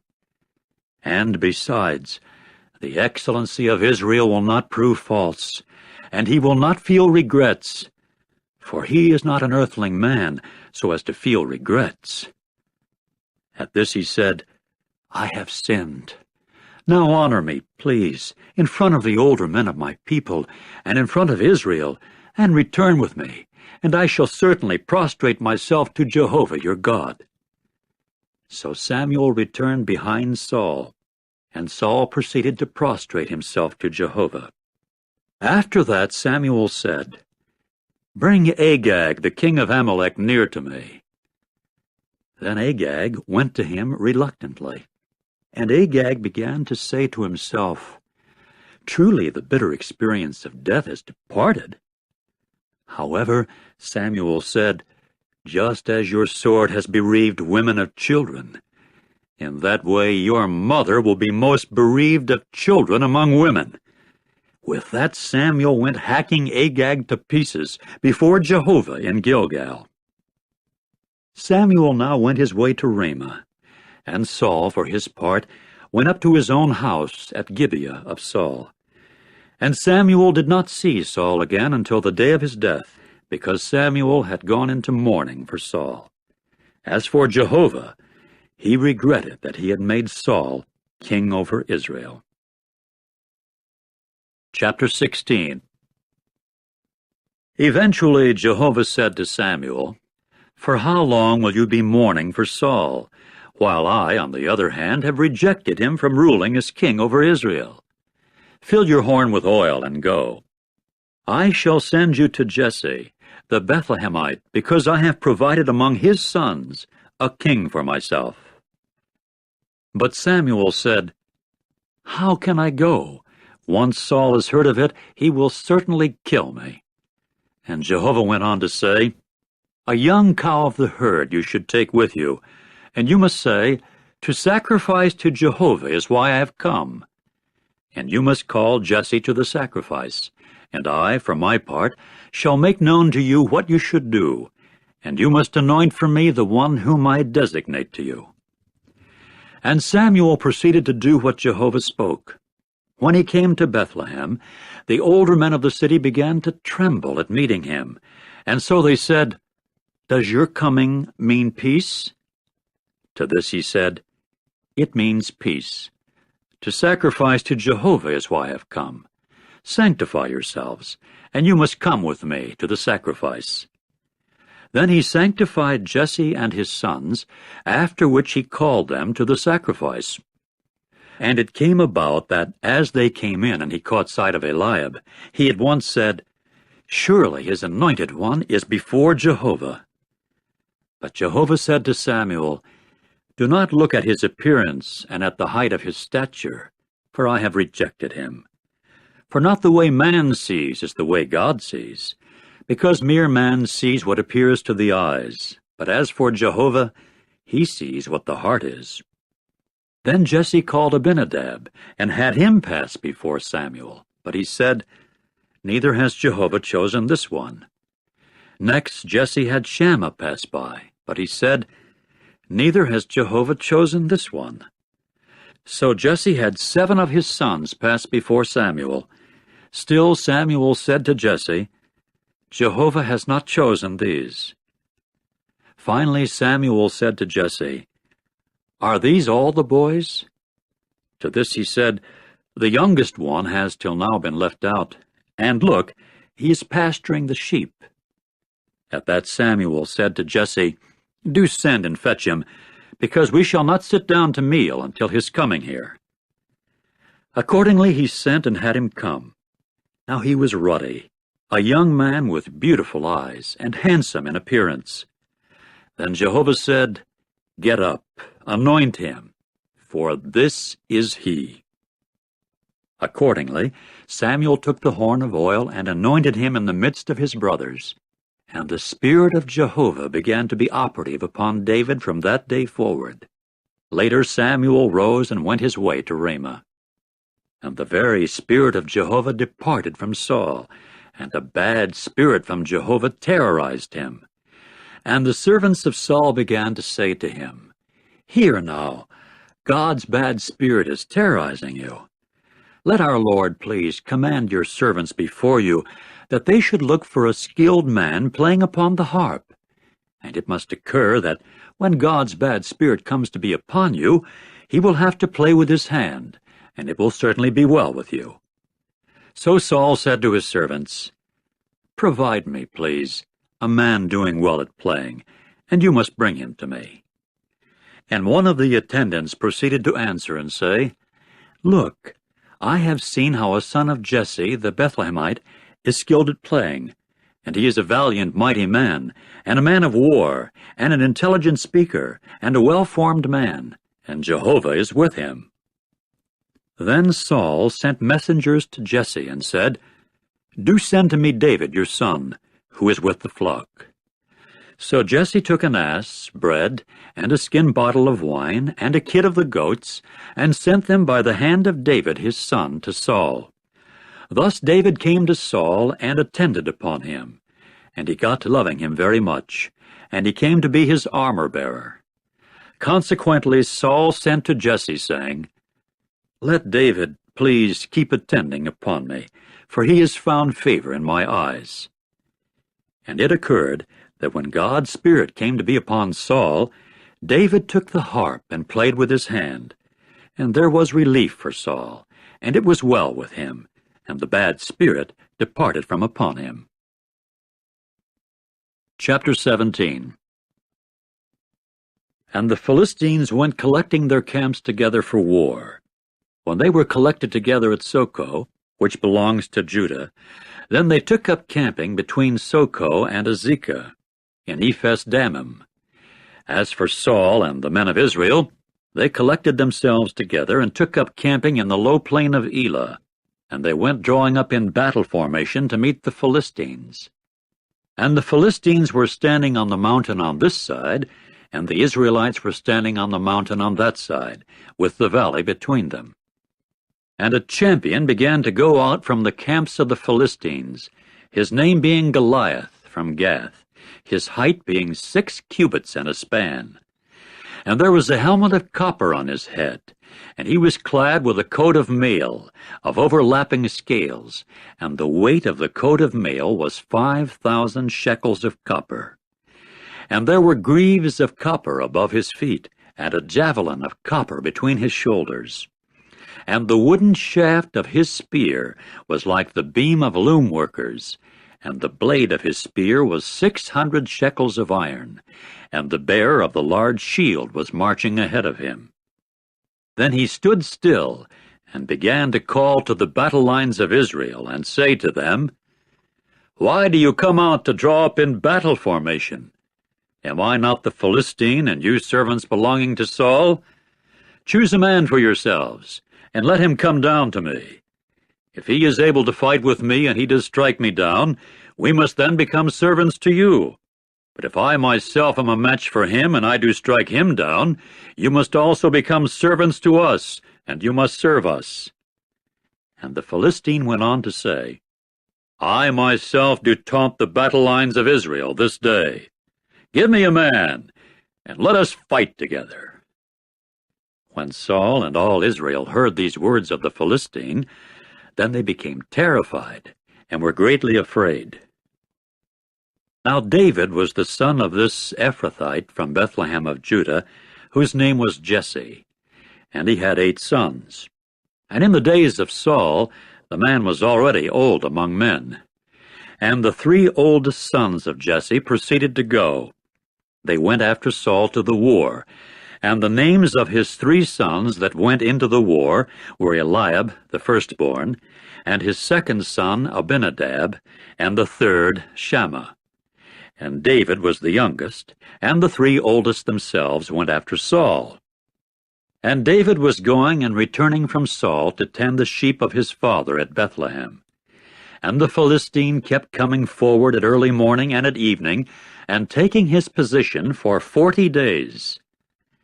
Then Jesse said to David his son, "Take please to your brothers this ephah of roasted grain, and these 10 loaves of bread, and carry them quickly to the camp to your brothers. And these 10 portions of milk you should bring to the chief of the 1,000. Also, you should look after your own brothers as regards their welfare, and a token from them you should take." Meantime Saul, and they and all the other men of Israel, were in the low plain of Elah, fighting against the Philistines. Accordingly David got up early in the morning, and left the sheep to the keeper's charge, and picked up and went just as Jesse had commanded him.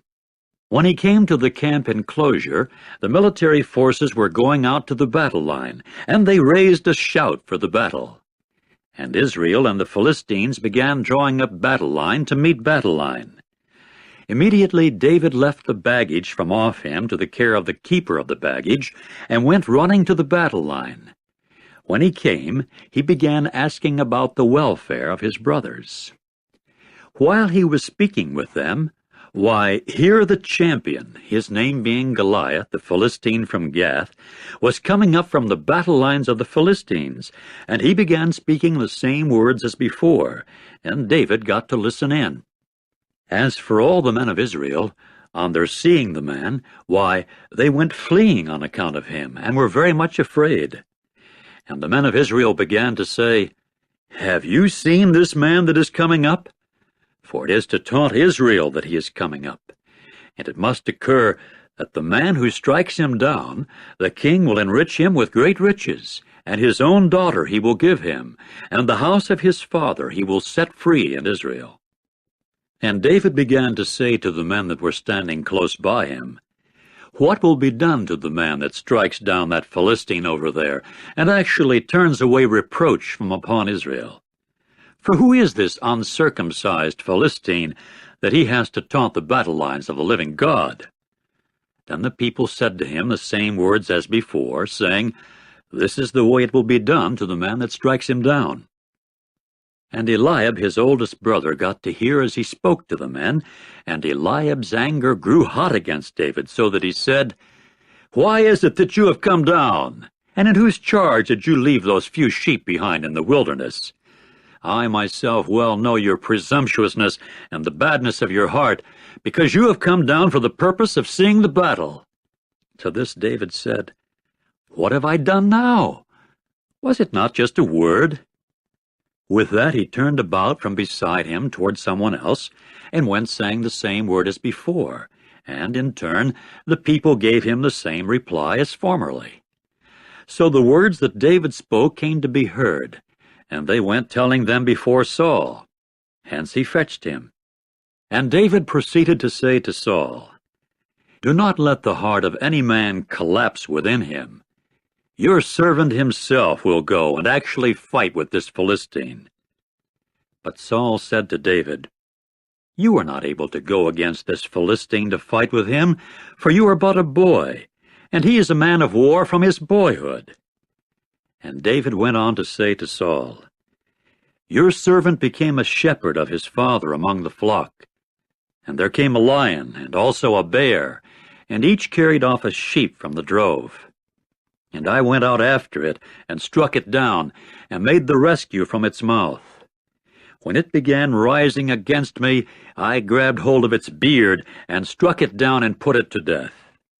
Both the lion and the bear your servant struck down, and this uncircumcised Philistine must become like one of them, for he has taunted the battle lines of the living God." Then David added, "Jehovah, who delivered me from the paw of the lion and from the paw of the bear, he it is who will deliver me from the hand of this Philistine." At this Saul said to David, "Go, and may Jehovah himself prove to be with you." Saul now went clothing David with his garments, and he put a copper helmet upon his head, after which he clothed him with a coat of mail. Then David girded his sword on over his garments, and undertook to go, but could not, because he had not tried them out. Finally David said to Saul, "I am unable to go in these things, for I have not tried them out." So David removed them off him. And he proceeded to take his staff in his hand, and to choose for himself the 5 smoothest stones from the torn valley, and to place them in his shepherd's bag, that served him as a receptacle, and in his hand was his sling. And he began approaching the Philistine. And the Philistine began to come, coming nearer and nearer to David, and the man carrying the large shield was ahead of him. Now when the Philistine looked and saw David, he began despising him, because he proved to be a boy and ruddy, of beautiful appearance. So the Philistine said to David, "Am I a dog, so that you are coming to me with staves?" With that the Philistine called down evil upon David by his gods. And the Philistine went on to say to David, "Just come to me, and I will give your flesh to the fowls of the heavens and to the beasts of the field." In turn David said to the Philistine, "You are coming to me with a sword, and with a spear, and with a javelin. But I am coming to you with the name of Jehovah of armies, the God of the battle lines of Israel, whom you have taunted. This day Jehovah will surrender you into my hand, and I shall certainly strike you down and remove your head off you. And I shall certainly give the carcasses of the camp of the Philistines this day to the fowls of the heavens and to the wild beasts of the earth, and people of all the earth will know that there exists a God belonging to Israel. And all this congregation will know that neither with sword nor with spear does Jehovah save, because to Jehovah belongs the battle, and he must give you men into our hand." And it occurred that the Philistine rose, and kept coming and drawing near to meet David. And David began hurrying and running toward the battle line to meet the Philistine. Then David thrust his hand into his bag, and took a stone from there, and slung it, so that he struck the Philistine in his forehead, and the stone sank into his forehead, and he went falling upon his face to the earth. So David, with a sling and a stone, proved stronger than the Philistine, and struck the Philistine down and put him to death. and there was no sword in David's hand. And David continued running and got to stand over the Philistine. Then he took his sword and pulled it out of its sheath, and definitely put him to death when he cut his head off with it. And the Philistines got to see that their mighty one had died, and they took to flight. At that the men of Israel and of Judah rose and broke into shouting and went in pursuit of the Philistines, clear to the valley, and as far as the gates of Ekron. And the fatally wounded of the Philistines kept falling on the way, from Shaaraim, both as far as Gath and as far as Ekron. Afterward the sons of Israel returned from hotly pursuing the Philistines, and went pillaging their camps. Then David took the head of the Philistine, and brought it to Jerusalem, and his weapons he put in his tent. Now at the moment that Saul saw David going out to meet the Philistine, he said to Abner the chief of the army, "Whose son is the boy, Abner?" To this Abner said, "By the life of your soul, O king, I do not know at all." So the king said, "You inquire whose son the lad is." Accordingly, as soon as David returned from striking the Philistine down, Abner proceeded to take him and bring him before Saul with the head of the Philistine in his hand. Saul now said to him, "Whose son are you, boy?" To which David said, "The son of your servant Jesse, the Bethlehemite." Chapter 18. And it came about that as soon as he had finished speaking to Saul, Jonathan's very soul became bound up with the soul of David, and Jonathan began to love him as his own soul. Then Saul took him on that day, and he did not allow him to return to his father's house. And Jonathan and David proceeded to conclude a covenant, because of his loving him as his own soul. Further, Jonathan stripped himself of the sleeveless coat that was on him and gave it to David, and also his garments, and even his sword, and his bow, and his belt. And David began going out. Wherever Saul would send him, he would act prudently, so that Saul placed him over the men of war, and it seemed good in the eyes of all the people, and also in the eyes of the servants of Saul. And it came about that at their coming in, when David returned from striking the Philistines down, the women began coming out from all the cities of Israel with song and dances to meet Saul the king, with tambourines, with rejoicing, and with lutes. And the women that were celebrating kept responding and saying, "Saul has struck down his thousands, and David his tens of thousands." And Saul began to be very angry, and this saying was bad from his viewpoint, so that he said, "They have given David tens of thousands, but to me they have given the thousands, and there is yet only the kingship to give him." And Saul was continually looking suspiciously at David from that day forward. And it came about the next day that God's bad spirit became operative upon Saul, so that he behaved like a prophet within the house, while David was playing music with his hand, as in former days, and the spear was in Saul's hand. And Saul proceeded to hurl the spear and say, "I will pin David even to the wall." But David turned aside from before him twice. And Saul grew afraid of David, because Jehovah proved to be with him, but from Saul he had departed. Consequently Saul removed him from his company, and appointed him as chief of 1,000 for him, and he regularly went out and came in before the people. And David was continually acting prudently in all his ways, and Jehovah was with him. And Saul kept seeing that he was acting very prudently, so that he was scared of him.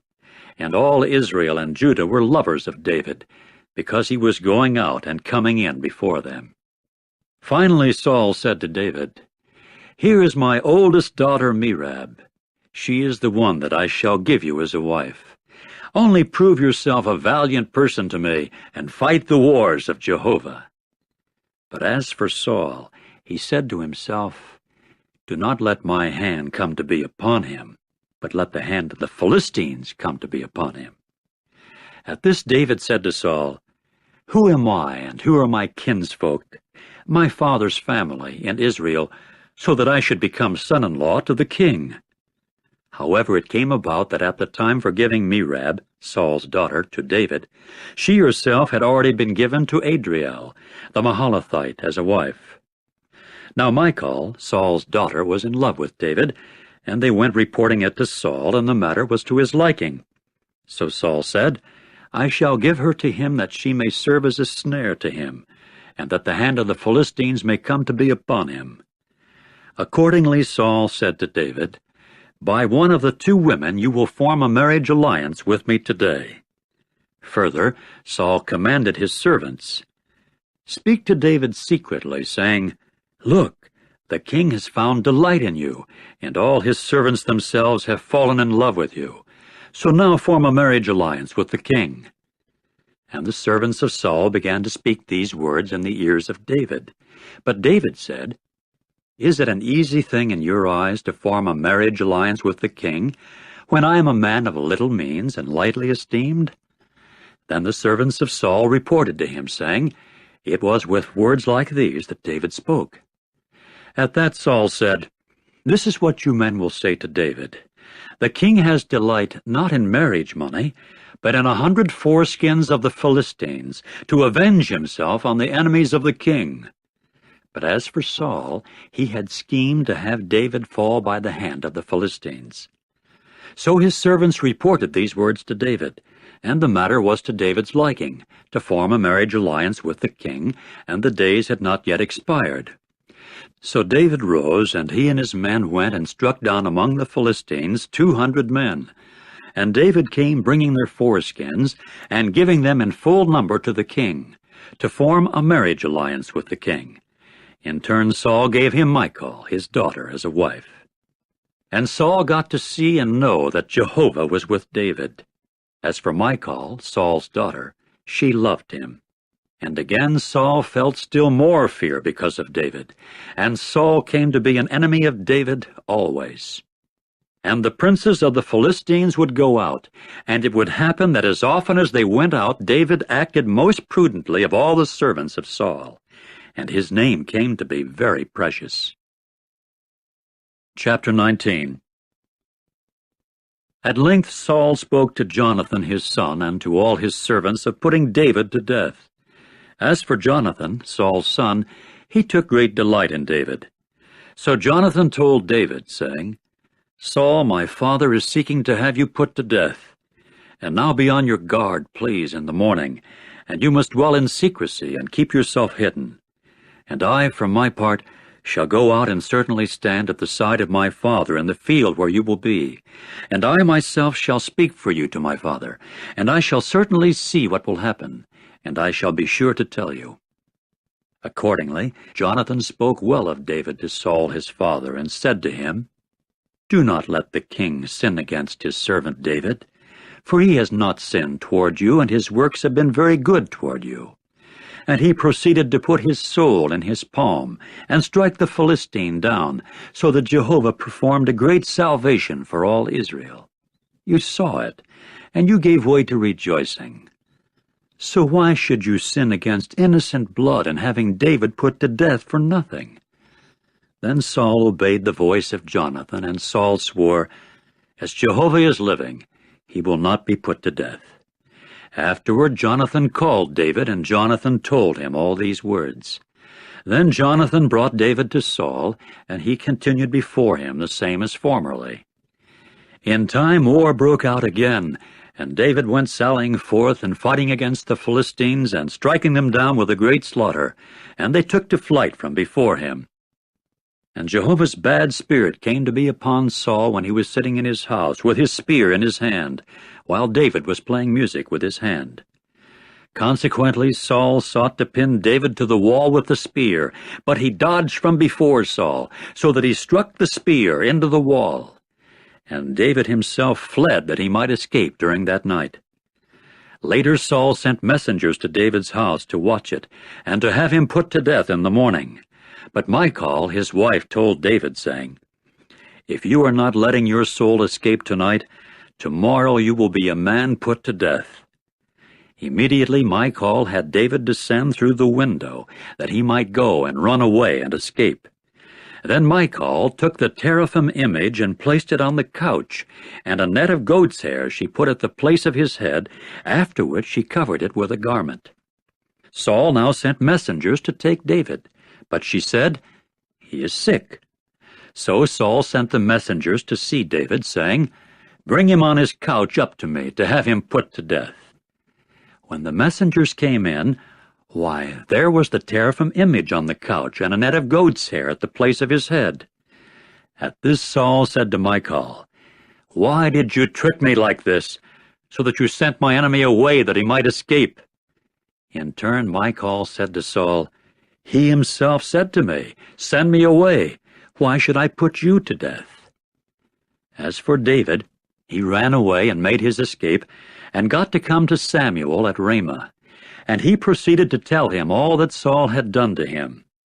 Then he and Samuel went away, and they took up dwelling in Naioth. In time the report got to Saul, saying, "Look, David is in Naioth in Ramah." At once Saul sent messengers to take David. When they got to see the elderly ones of the prophets prophesying, and Samuel standing in his position over them, the Spirit of God came to be upon Saul's messengers, and they began behaving like prophets, they also. When they told it to Saul, he immediately sent other messengers, and they began behaving like prophets, they also. So Saul sent messengers again, the third set, and they began behaving like prophets, they also. Finally he too went to Ramah. When he got as far as the great cistern that is in Seku, he began to inquire and say, "Where are Samuel and David?" To this they said, "There in Naioth in Ramah."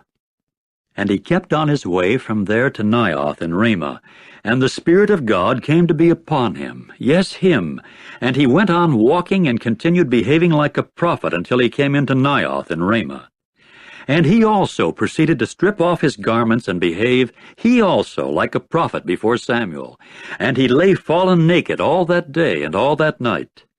That is why they came to say, "Is Saul also among the prophets?" Chapter 20. And David went running away from Naioth in Ramah. However he came and said in front of Jonathan, "What have I done? What is my error, and what sin have I committed before your father, for he is seeking for my soul?" At this he said to him, "It is unthinkable. You will not die. Look, my father will not do a big thing or a little thing, and not disclose it to my ear. And for what reason should my father conceal this matter from me? This does not happen."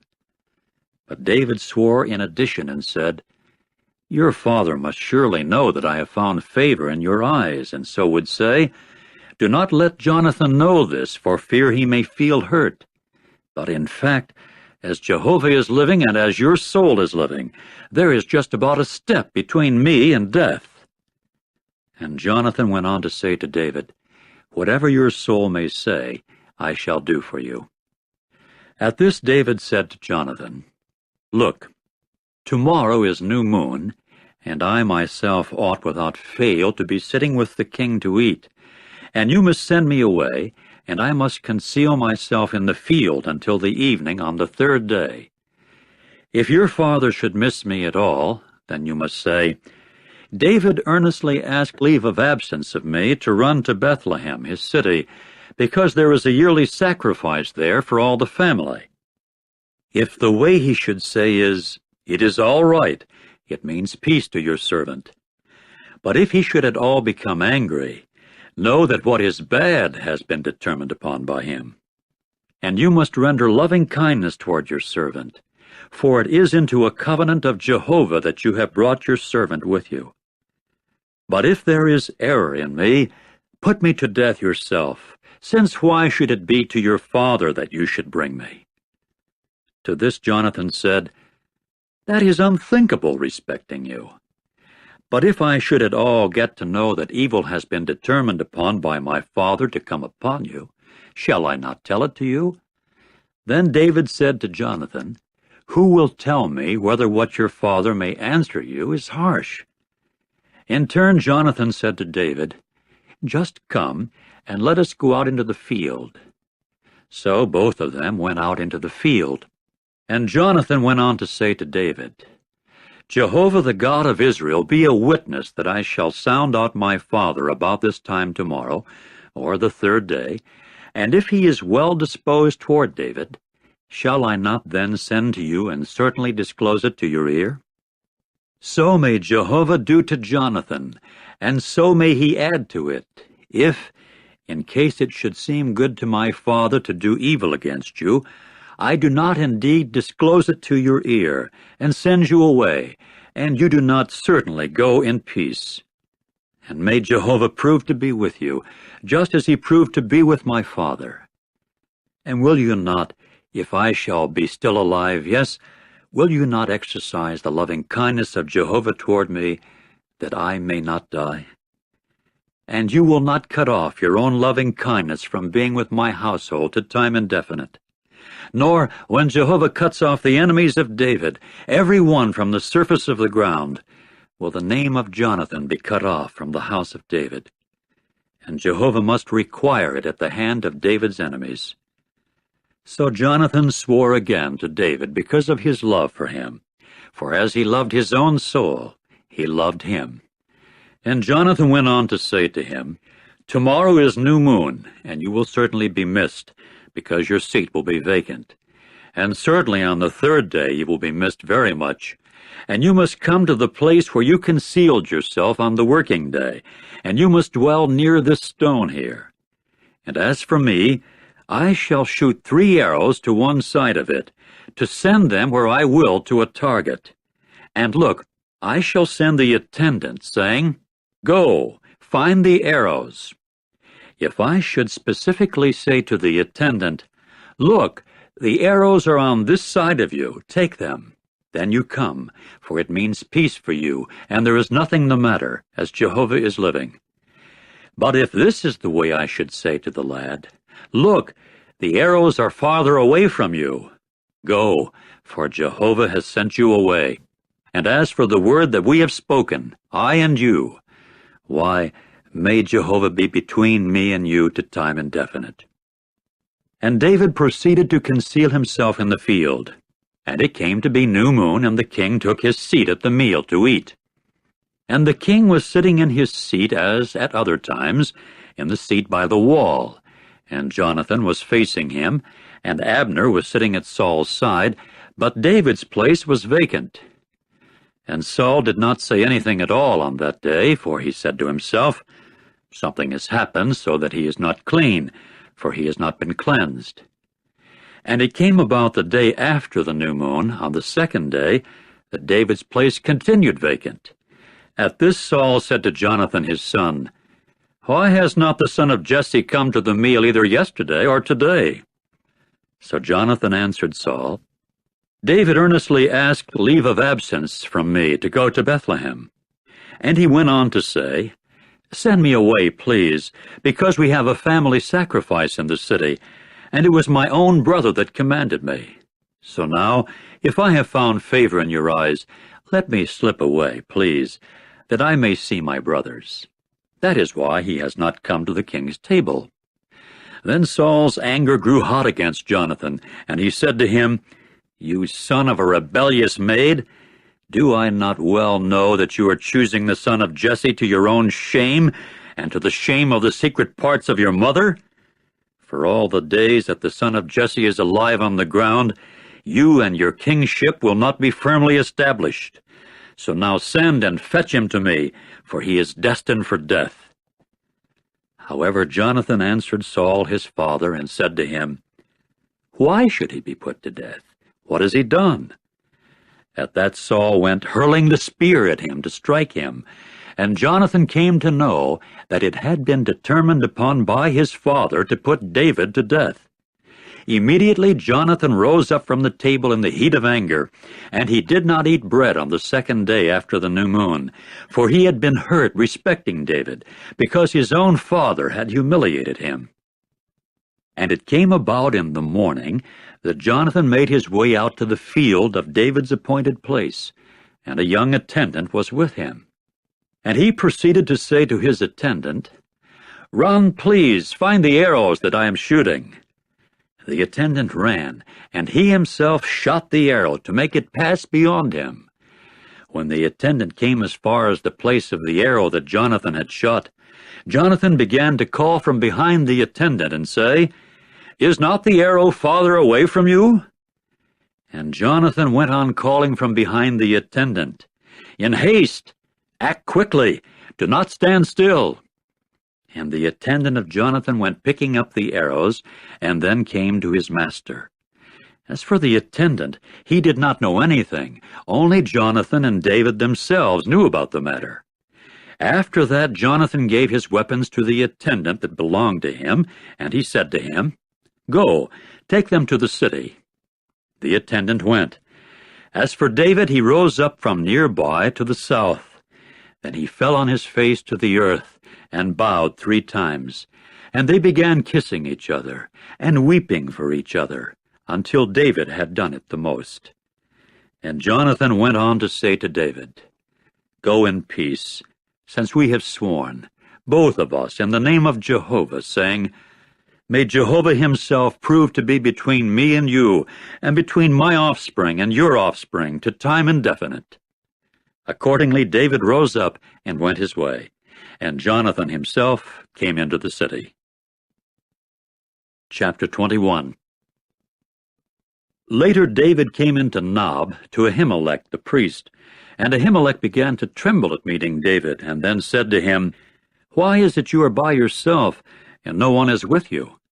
At this David said to Ahimelech the priest, "The king himself commanded me as to a matter, and he went on to say to me, Let no one know anything at all of the matter concerning which I am sending you, and concerning which I have commanded you. And I have made an appointment with the young men for such and such a place. And now, if there are 5 loaves of bread at your disposal, just give them into my hand, or whatever may be found." But the priest answered David and said, "There is no ordinary bread under my hand, but there is holy bread, provided that the young men have at least kept themselves from womankind." So David answered the priest and said to him, "But womankind has been kept away from us the same as formerly when I went out, and the organisms of the young men continue holy, although the mission itself is ordinary. And how much more so today, when one becomes holy in his organism?" At that the priest gave him what was holy, because there happened to be no bread there but the showbread that had been removed from before Jehovah, so as to place fresh bread there on the day of its being taken away. Now one of Saul's servants was there on that day, detained before Jehovah, and his name was Doeg the Edomite, the principal one of the shepherds that belonged to Saul. And David went on to say to Ahimelech, "And is there nothing here at your disposal, a spear or a sword? For neither my own sword nor my weapons did I take in my hand, because the king's matter proved to be urgent." To this the priest said, "The sword of Goliath the Philistine, whom you struck down in the low plain of Elah, here it is, wrapped up in a mantle behind the ephod. If it is what you would take for yourself, take it, because there is no other here except it." And David went on to say, "There is none like it. Give it to me." Then David rose up and continued running away on account of Saul on that day, and at length came to Achish, the king of Gath. And the servants of Achish began to say to him, "Is not this David the king of the land? Was it not to this one that they kept responding with dances, saying, Saul has struck down his thousands, and David his tens of thousands?" And David began to take these words to his heart, and he became very much afraid on account of Achish the king of Gath. So he disguised his sanity under their eyes, and began acting insane in their hand, and kept making cross marks on the doors of the gate, and let his saliva run down upon his beard. Finally Achish said to his servants, "Here you see a man behaving crazy. Why should you bring him to me? Am I in need of people driven crazy, so that you have brought this one to behave crazy by me? Should this one come into my home?" Chapter 22. So David proceeded to go from there and escaped to the cave of Adullam. And his brothers and the entire house of his father got to hear of it and made their way down there to him. And all men in distress, and all men who had a creditor, and all men bitter in soul began to collect together to him. And he came to be a chief over them, and there came to be with him about 400 men. Later David went from there to Mizpah in Moab, and said to the king of Moab, "Let my father and my mother, please, dwell with you people until I know what God will do to me." Accordingly he settled them before the king of Moab, and they continued dwelling with him all the days that David happened to be in the inaccessible place. In time Gad the prophet said to David, "You must not keep dwelling in the inaccessible place. Go away, and you must come yourself into the land of Judah." Hence David went away and came into the forest of Hereth. And Saul got to hear that David and the men that were with him had been discovered, while Saul was sitting in Gibeah under the tamarisk tree on the high place, with his spear in his hand, and all his servants stationed about him. Then Saul said to his servants stationed about him, "Listen, please, you Benjaminites. Will the son of Jesse also give to all of you fields and vineyards? Will he appoint all of you chiefs of thousands and chiefs of hundreds? For you have conspired, all of you, against me, and there is no one disclosing it to my ear when my own son concludes a covenant with the son of Jesse. And there is no one of you having sympathy for me, and disclosing to my ear that my own son has raised up my own servant against me, as a liar in ambush, the way it is this day." At this Doeg the Edomite, being stationed as he was over the servants of Saul, answered and said, "I saw the son of Jesse come to Nob, to Ahimelech the son of Ahitub, and he proceeded to inquire of Jehovah for him, and provisions he gave him, and the sword of Goliath the Philistine he gave him." At once the king sent to call Ahimelech the son of Ahitub the priest, and all the house of his father, the priests that were in Nob. So all of them came to the king.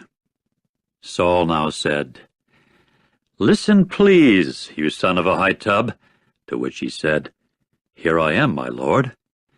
And Saul went on to say to him, "Why have you men conspired against me, you and the son of Jesse, by your giving him bread and a sword, and there being an inquiry of God for him, to rise up against me as a liar in ambush, the way it is this day?" At this Ahimelech answered the king and said, "And who among all your servants is like David, faithful, and the son-in-law of the king, and a chief over your bodyguard, and honored in your house? Is it today that I have started to inquire of God for him? It is unthinkable on my part. Do not let the king lay anything against his servant, and against the entire house of my father, for in all this your servant did not know a thing small or great." But the king said, "You will positively die, Ahimelech, you with all the house of your father." With that the king said to the runners stationed about him, "Turn and put to death the priests of Jehovah, because their hand also is with David, and because they knew that he was a runaway, and they did not disclose it to my ear." And the servants of the king did not want to thrust out their hand to assault the priests of Jehovah. Finally the king said to Doeg, "You turn and assault the priests." Immediately Doeg the Edomite turned and himself assaulted the priests, and put to death on that day 85 men bearing an ephod of linen. Even Nob, the city of the priests, he struck with the edge of the sword, man as well as woman, child as well as suckling, and bull and ass and sheep with the edge of the sword. However, one son of Ahimelech the son of Ahitub, whose name was Abiathar, made his escape and went running away to follow David. Then Abiathar told David, "Saul has killed the priests of Jehovah." At this David said to Abiathar, "I well knew on that day, because Doeg the Edomite was there, that he would without fail tell Saul. I personally have wronged every soul of the house of your father. Just dwell with me. Do not be afraid, for whoever looks for my soul looks for your soul, for you are one needing protection with me." Chapter 23. In time they came reporting to David, saying, "Here the Philistines are warring against Keilah, and they are pillaging the threshing floors." And David proceeded to inquire of Jehovah, saying, "Shall I go, and must I strike down these Philistines?" In turn Jehovah said to David, "Go, and you must strike down the Philistines, and save Keilah." At this the men of David said to him, "Look, we are afraid while here in Judah, and how much more so in case we should go to Keilah against the battle lines of the Philistines." So David inquired yet again of Jehovah. Jehovah now answered him and said, "Rise up, go down to Keilah, because I am giving the Philistines into your hand." Accordingly David went with his men to Keilah, and fought against the Philistines, and drove off with their livestock, but struck them down with a great slaughter. And David came to be the savior of the inhabitants of Keilah. Now it came about that when Abiathar the son of Ahimelech ran away to David at Keilah, there was an ephod that went down in his hand. In time the report was made to Saul, "David has come to Keilah." And Saul began to say, "God has sold him into my hand, for he has shut himself up by coming into a city with doors and bar." So Saul summoned all the people to war, to go down to Keilah, to besiege David and his men. And David got to know that Saul was fabricating mischief against him. Hence he said to Abiathar the priest, "Do bring the ephod near." And David went on to say, "O Jehovah, the God of Israel, your servant has definitely heard that Saul is seeking to come to Keilah, to lay the city in ruin on my account. Will the landowners of Keilah surrender me into his hand? Will Saul come down just as your servant has heard? O Jehovah, the God of Israel, tell your servant, please." To this Jehovah said, "He will come down." And David went on to say, "Will the landowners of Keilah surrender me and my men into Saul's hand?" In turn Jehovah said, "They will do the surrendering." At once David rose up with his men, about 600 men, and they went out of Keilah and continued walking about wherever they could walk about. And to Saul it was reported that David had escaped from Keilah, and so he gave up going out. And David took up dwelling in the wilderness in places difficult to approach, and he kept dwelling in the mountainous region in the wilderness of Ziph. And Saul kept looking for him always, and God did not give him into his hand. And David continued in fear, because Saul had gone out to look for his soul, while David was in the wilderness of Ziph at Horesh. Jonathan, the son of Saul, now rose up and went to David at Horesh, that he might strengthen his hand in regard to God. And he went on to say to him, "Do not be afraid, for the hand of Saul my father will not find you, and you yourself will be king over Israel, and I myself shall become second to you, and Saul my father also has knowledge to that effect." Then the two of them concluded a covenant before Jehovah, and David kept dwelling in Horesh, and Jonathan himself went to his own home. Later the men of Ziph went up to Saul at Gibeah, saying, "Is not David concealing himself close by us in the places difficult to approach at Horesh, on the hill of Hachilah, which is to the right side of Jeshimon? And now in harmony with all the craving of your soul, O king, to come down, and our part will be to surrender him into the hand of the king." At this Saul said, "Blessed are you of Jehovah, for you have had compassion on me. Go, please, persevere some more, and ascertain and see his place where his foot comes to be, whoever saw him there. For it has been said to me that he himself is surely cunning. And see and ascertain about all the hiding places where he hides himself, and you must return to me with the evidence, and I will go with you. And it must occur that, if he is in the land, I will also search for him carefully among all the thousands of Judah." So they rose up and went to Ziph ahead of Saul, while David and his men were in the wilderness of Maon, in the Arabah, to the south of Jeshimon. Later Saul came with his men to look for him. When they told David, he at once went down to the crag and continued dwelling in the wilderness of Maon. When Saul got to hear of it, he went chasing after David into the wilderness of Maon. Eventually Saul came to this side of the mountain, and David and his men were on that side of the mountain. So David became hurried to go away because of Saul. All the while Saul and his men were closing in on David and his men to grab hold of them. But there was a messenger that came to Saul, saying, "Do hasten and go, for the Philistines have made a raid on the land." At that Saul turned back from chasing after David and went to meet the Philistines. That is why they have called that place the Crag of the Divisions. Then David made his way up from there and took up dwelling in the places difficult to approach at En-gedi. Chapter 24. And it came about that as soon as Saul returned from following the Philistines, they came reporting to him, saying, "Look, David is in the wilderness of En-gedi." And Saul proceeded to take 3,000 chosen men out of all Israel, and to go looking for David and his men upon the bare rocks of the mountain goats. At length he came to the stone sheepfolds along the road, where a cave was. So Saul came in to ease nature, while David and his men were in the parts of the cave farthest back, sitting down. And David's men began to say to him, "Here is the day on which Jehovah does say to you, 'Look, I am giving your enemy into your hand, and you must do to him just as it may seem good in your eyes.'" So David rose up and quietly cut off the skirt of the sleeveless coat that belonged to Saul. But it came about afterward that David's heart kept striking him for the reason that he had cut off the skirt of the sleeveless coat that belonged to Saul. Hence he said to his men, "It is unthinkable on my part, from Jehovah's standpoint, that I should do this thing to my Lord, the anointed of Jehovah, by thrusting out my hand against him, for he is the anointed of Jehovah."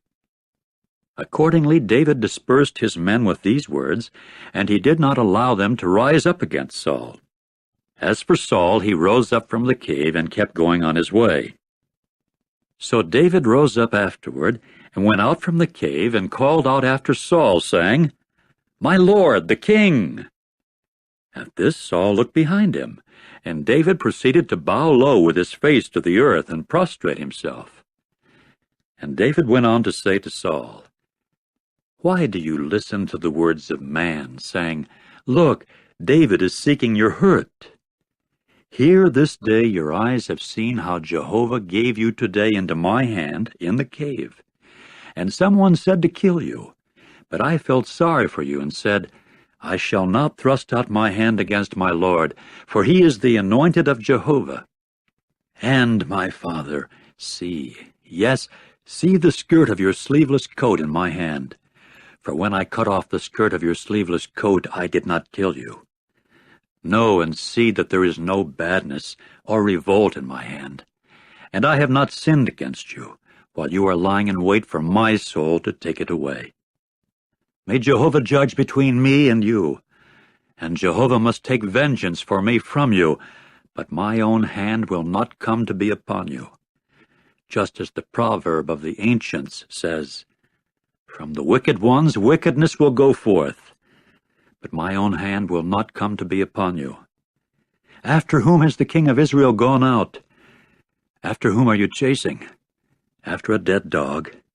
After a single flea? And Jehovah must become judge, and he must judge between me and you, and he will see and he will conduct the legal case for me, and judge me to free me from your hand. And it came about that at the moment that David finished speaking these words to Saul, Saul proceeded to say, Is this your voice, my son David? And Saul began to raise his own voice and weep. And he went on to say to David, You are more righteous than I am, for it is you who have rendered me good, and it is I who have rendered you evil. And you have told today what good you have done in connection with me, in that Jehovah surrendered me into your hand, and you did not kill me.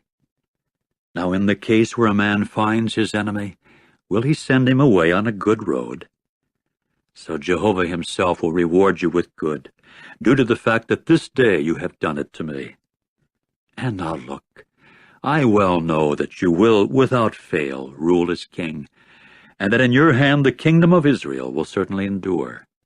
So now do swear to me by Jehovah that you will not cut off my seed after me, and that you will not annihilate my name out of the house of my father." Accordingly David swore to Saul. Afterward Saul went to his home. As for David and his men, they went up to the place, difficult to approach. Chapter 25. In time Samuel died, and all Israel proceeded to collect together and bewail him, and bury him at his house in Ramah. Then David rose up and went down to the wilderness of Paran. Now there was a man in Maon, and his work was in Carmel. And the man was very great, and he had 3,000 sheep and 1,000 goats. And he came to be engaged in shearing his sheep at Carmel. And the man's name was Nabal, and his wife's name was Abigail.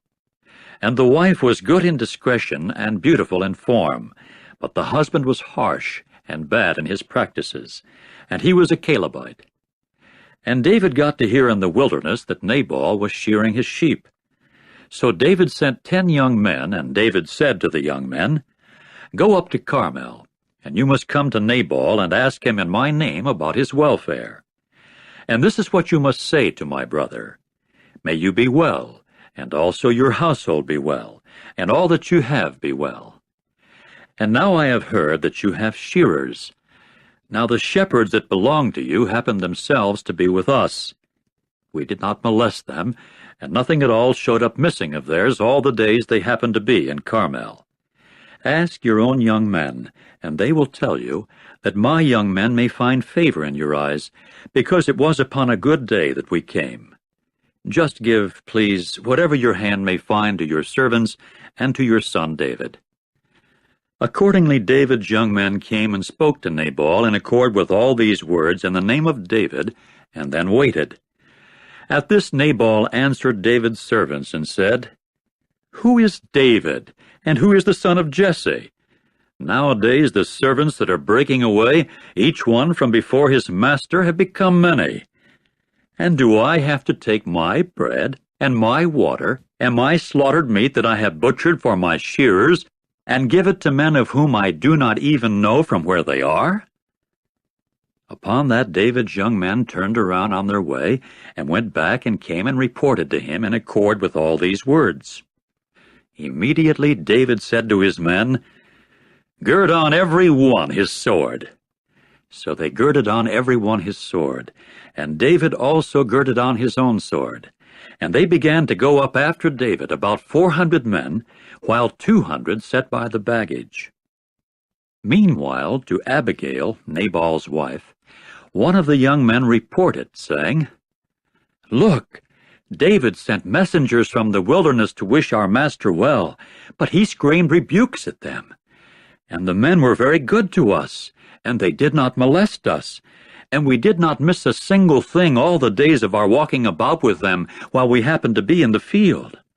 A wall was what they proved to be around us both by night and by day, all the days that we happened to be with them, shepherding the flock. And now know and see what you are going to do, for calamity has been determined against our master and against all his house, as he is too much of a good-for-nothing fellow to speak to him."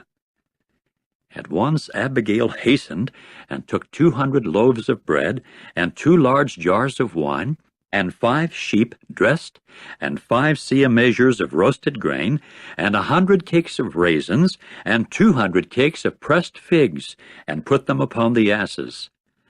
Then she said to her young men, "Pass on ahead of me. Look, I am coming after you." But to her husband Nabal she told nothing. And it occurred that while she was riding on the ass, and secretly going down the mountain, why, there were David and his men coming down to meet her. So she encountered them. As for David, he had said, "It was altogether for disappointment that I guarded everything that belongs to this fellow in the wilderness, and not a single thing of all that belongs to him showed up missing, and yet he repays me evil in return for good.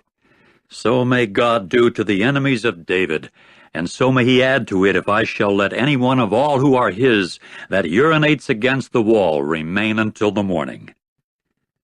When Abigail caught sight of David, she at once hastened and got down off the ass and fell upon her face before David and bowed to the earth. She then fell at his feet and said, "Upon me myself, O my lord, be the error, and please, let your slave girl speak in your ears, and listen to the words of your slave girl.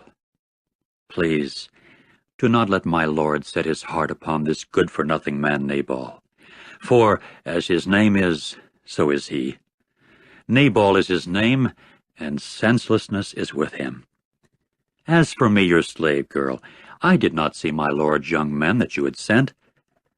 And now, my lord, as Jehovah is living, and as your soul is living, Jehovah has held you back from entering into blood guilt, and having your own hand come to your salvation. And now let your enemies and those seeking injury to my lord become like Nabal. And now as regards this gift blessing that your maidservant has brought to my lord, it must be given to the young men that are walking about in the steps of my lord. Pardon, please, the transgression of your slave girl, because Jehovah will without fail make for my lord a lasting house, because the wars of Jehovah are what my lord is fighting. And as for badness, it will not be found in you throughout your days. When man rises up to pursue you and look for your soul, the soul of my Lord will certainly prove to be wrapped up in the bag of life with Jehovah your God. But as for the soul of your enemies, he will sling it forth as from inside the hollow of the sling. And it must occur that because Jehovah will do to my Lord the good toward you according to all that he has spoken, he certainly will commission you as leader over Israel. And let this not become to you a cause for staggering, or a stumbling block to the heart of my Lord, both by the shedding of blood without cause, and by having the hand of my Lord itself come to his salvation. And Jehovah will certainly do good to my Lord, and you must remember your slave girl."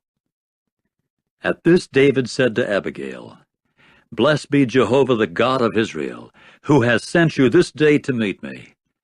And blessed be your sensibleness, and blessed be you who have restrained me this day from entering into blood guilt, and having my own hand come to my salvation.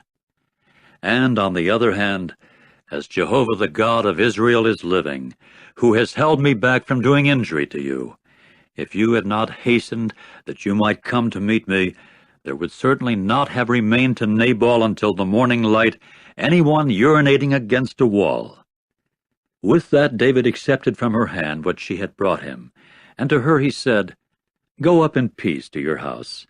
See, I have listened to your voice, that I may have consideration for your person."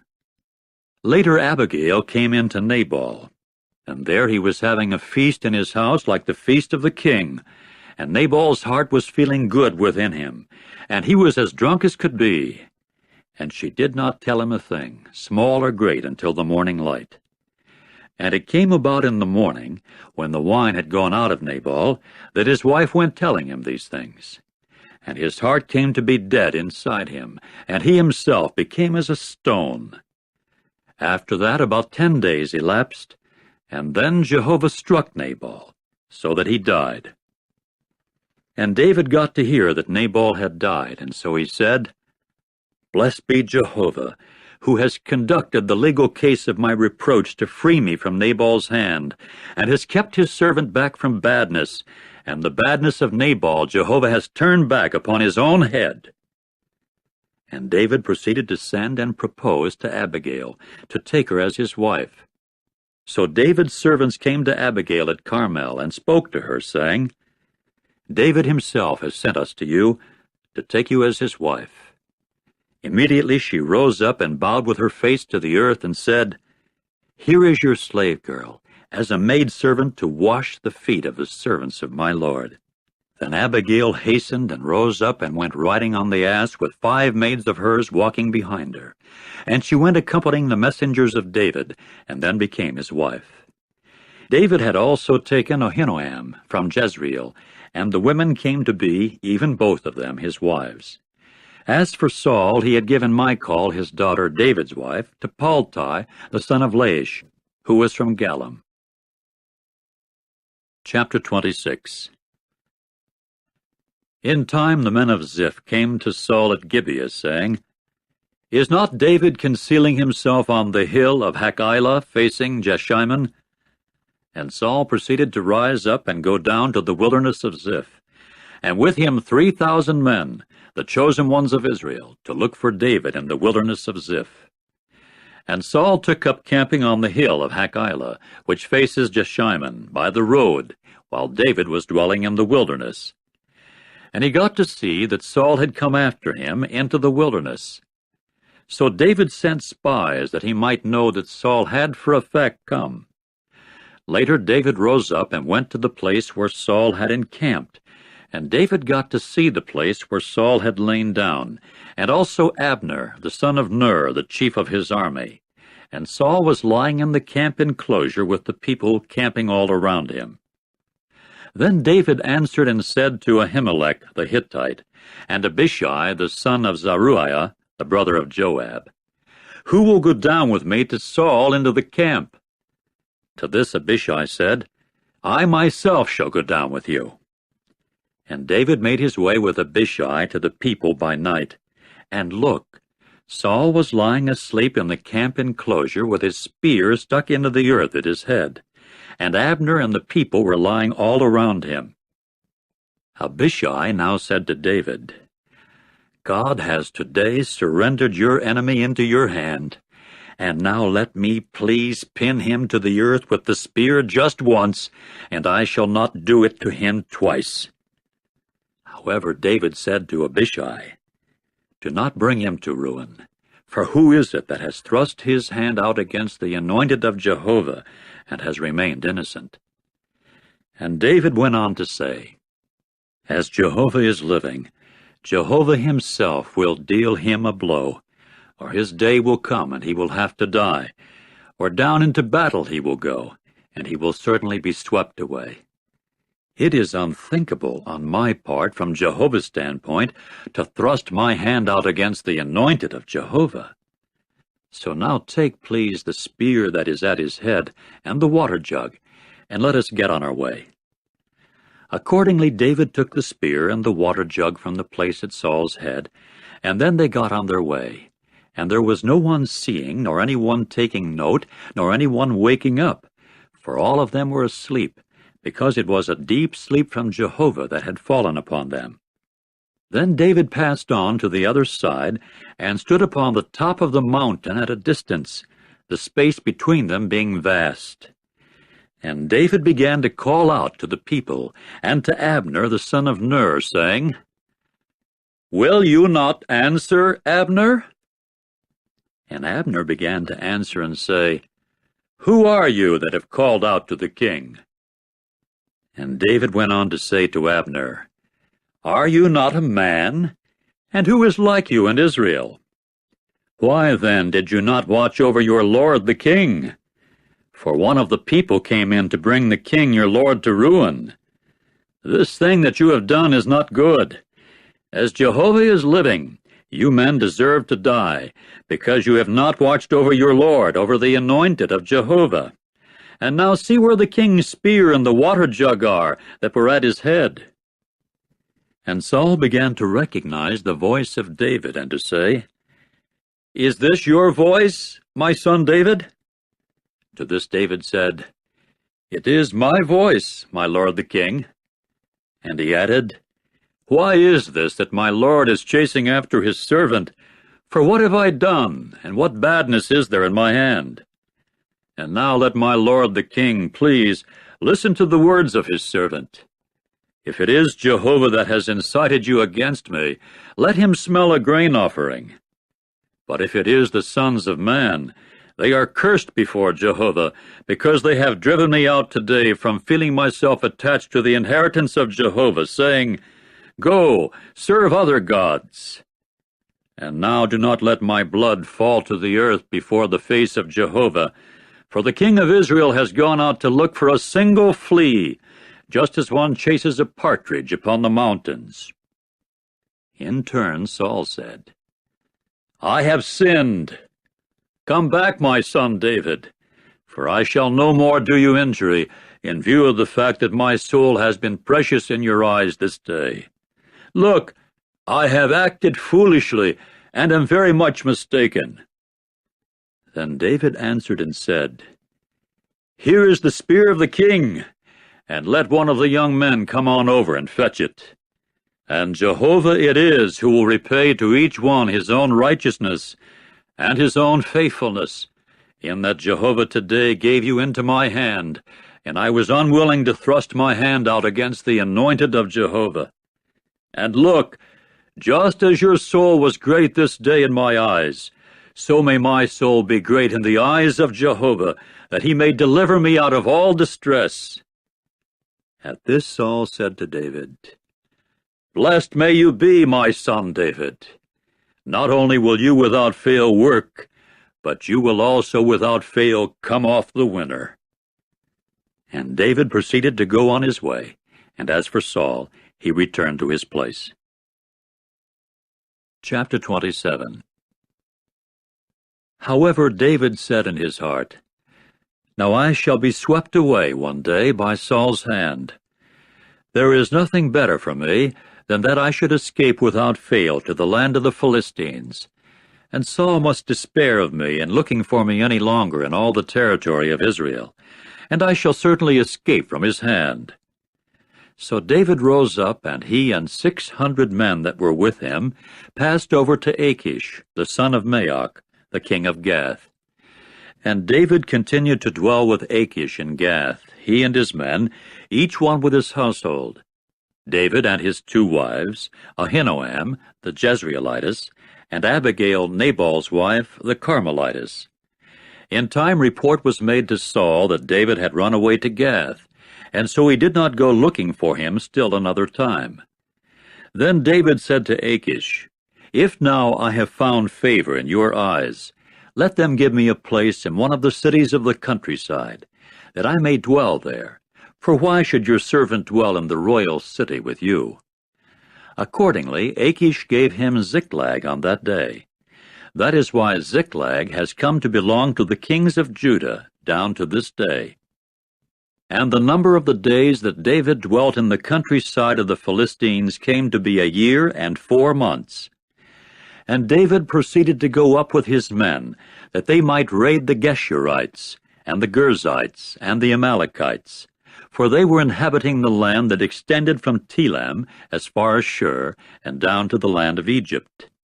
And David struck the land, but he preserved neither man nor woman alive.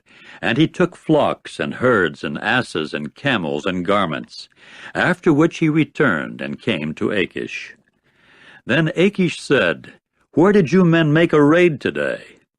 To this David said, Upon the south of Judah, and upon the south of the Jerahmeelites, and upon the south of the Kenites.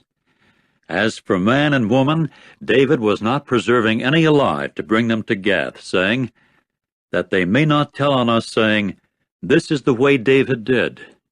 And this way has been his procedure all the days that he dwelt in the countryside of the Philistines. Consequently, Achish believed David, saying to himself, He has unquestionably become a stench among his people Israel, and he will have to become my servant to time indefinite. Chapter 28. And it came about in those days that the Philistines began to collect their camps for the army to make war against Israel.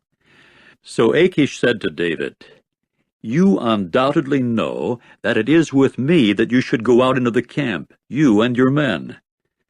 At that David said to Achish, That is why you yourself know what your servant is to do. Accordingly, Achish said to David, That is why guardian of my head I shall appoint you always. Now Samuel himself had died, and all Israel had proceeded to bewail him and bury him in Ramah, his own city. As for Saul, he had removed the spirit mediums and the professional foretellers of events from the land. Subsequently the Philistines collected together and came and pitched camp in Shunem. So Saul collected all Israel together, and they pitched camp in Gilboa. When Saul got to see the camp of the Philistines, he became afraid, and his heart began to tremble very much.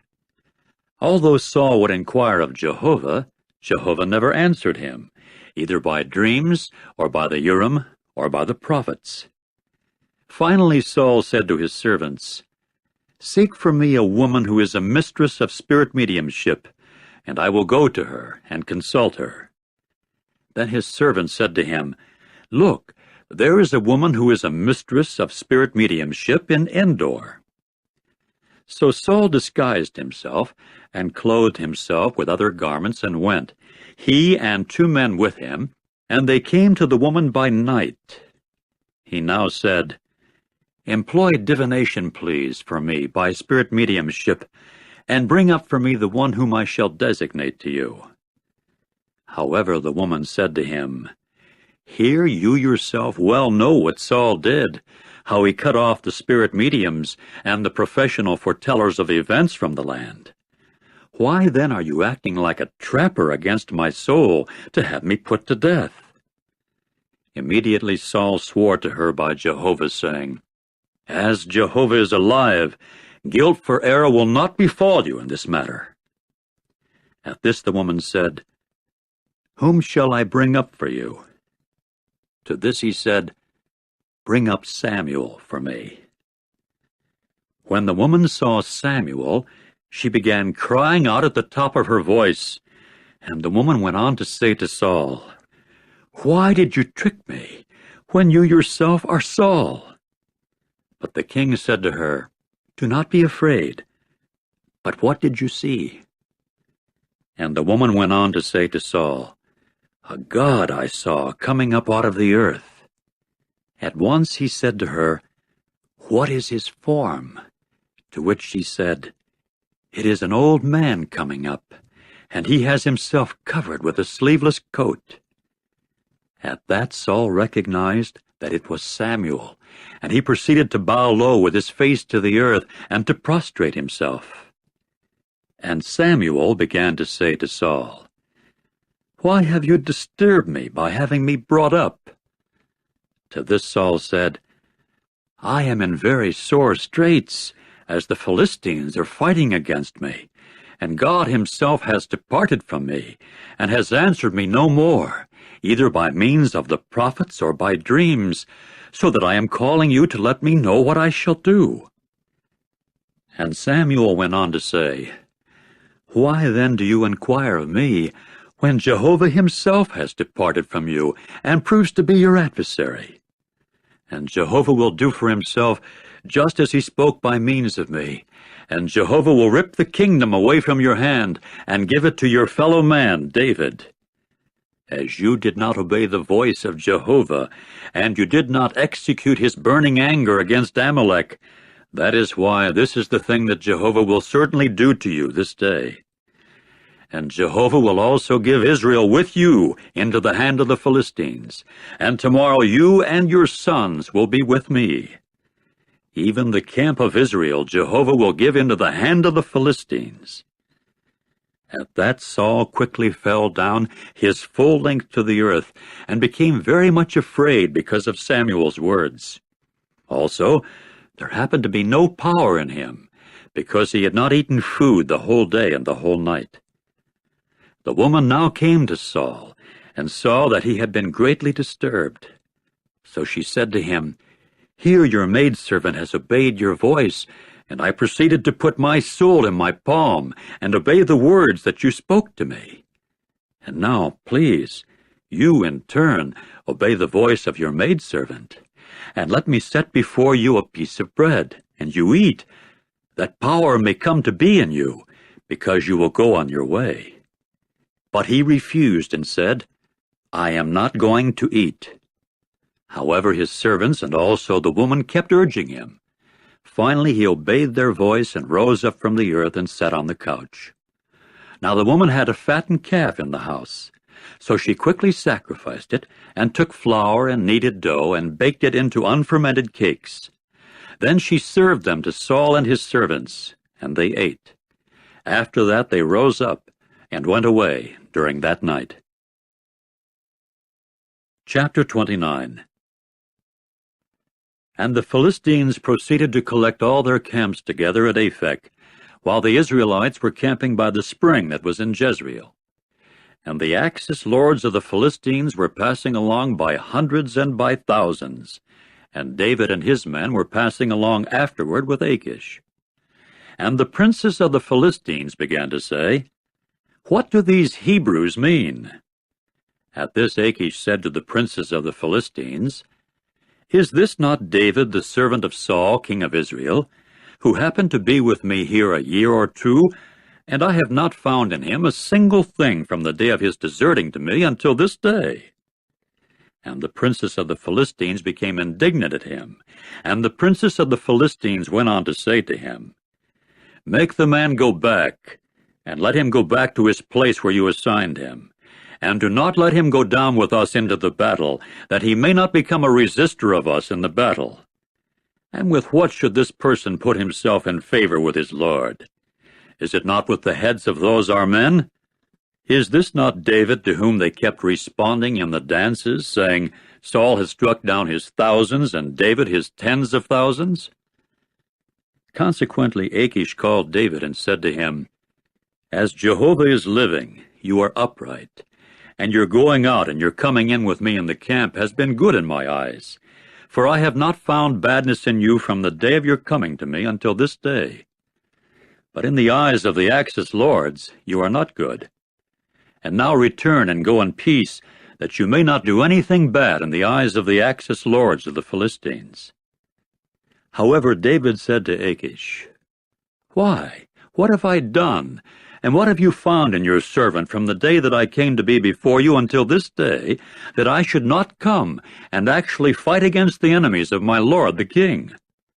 At this Achish answered and said to David, "I well know that you have been good in my own eyes, like an angel of God. Only it is the princes of the Philistines that have said, 'Let him not go up with us into the battle.' And now rise up early in the morning with the servants of your lord that came with you. And you men must rise up early in the morning when it has become light for you.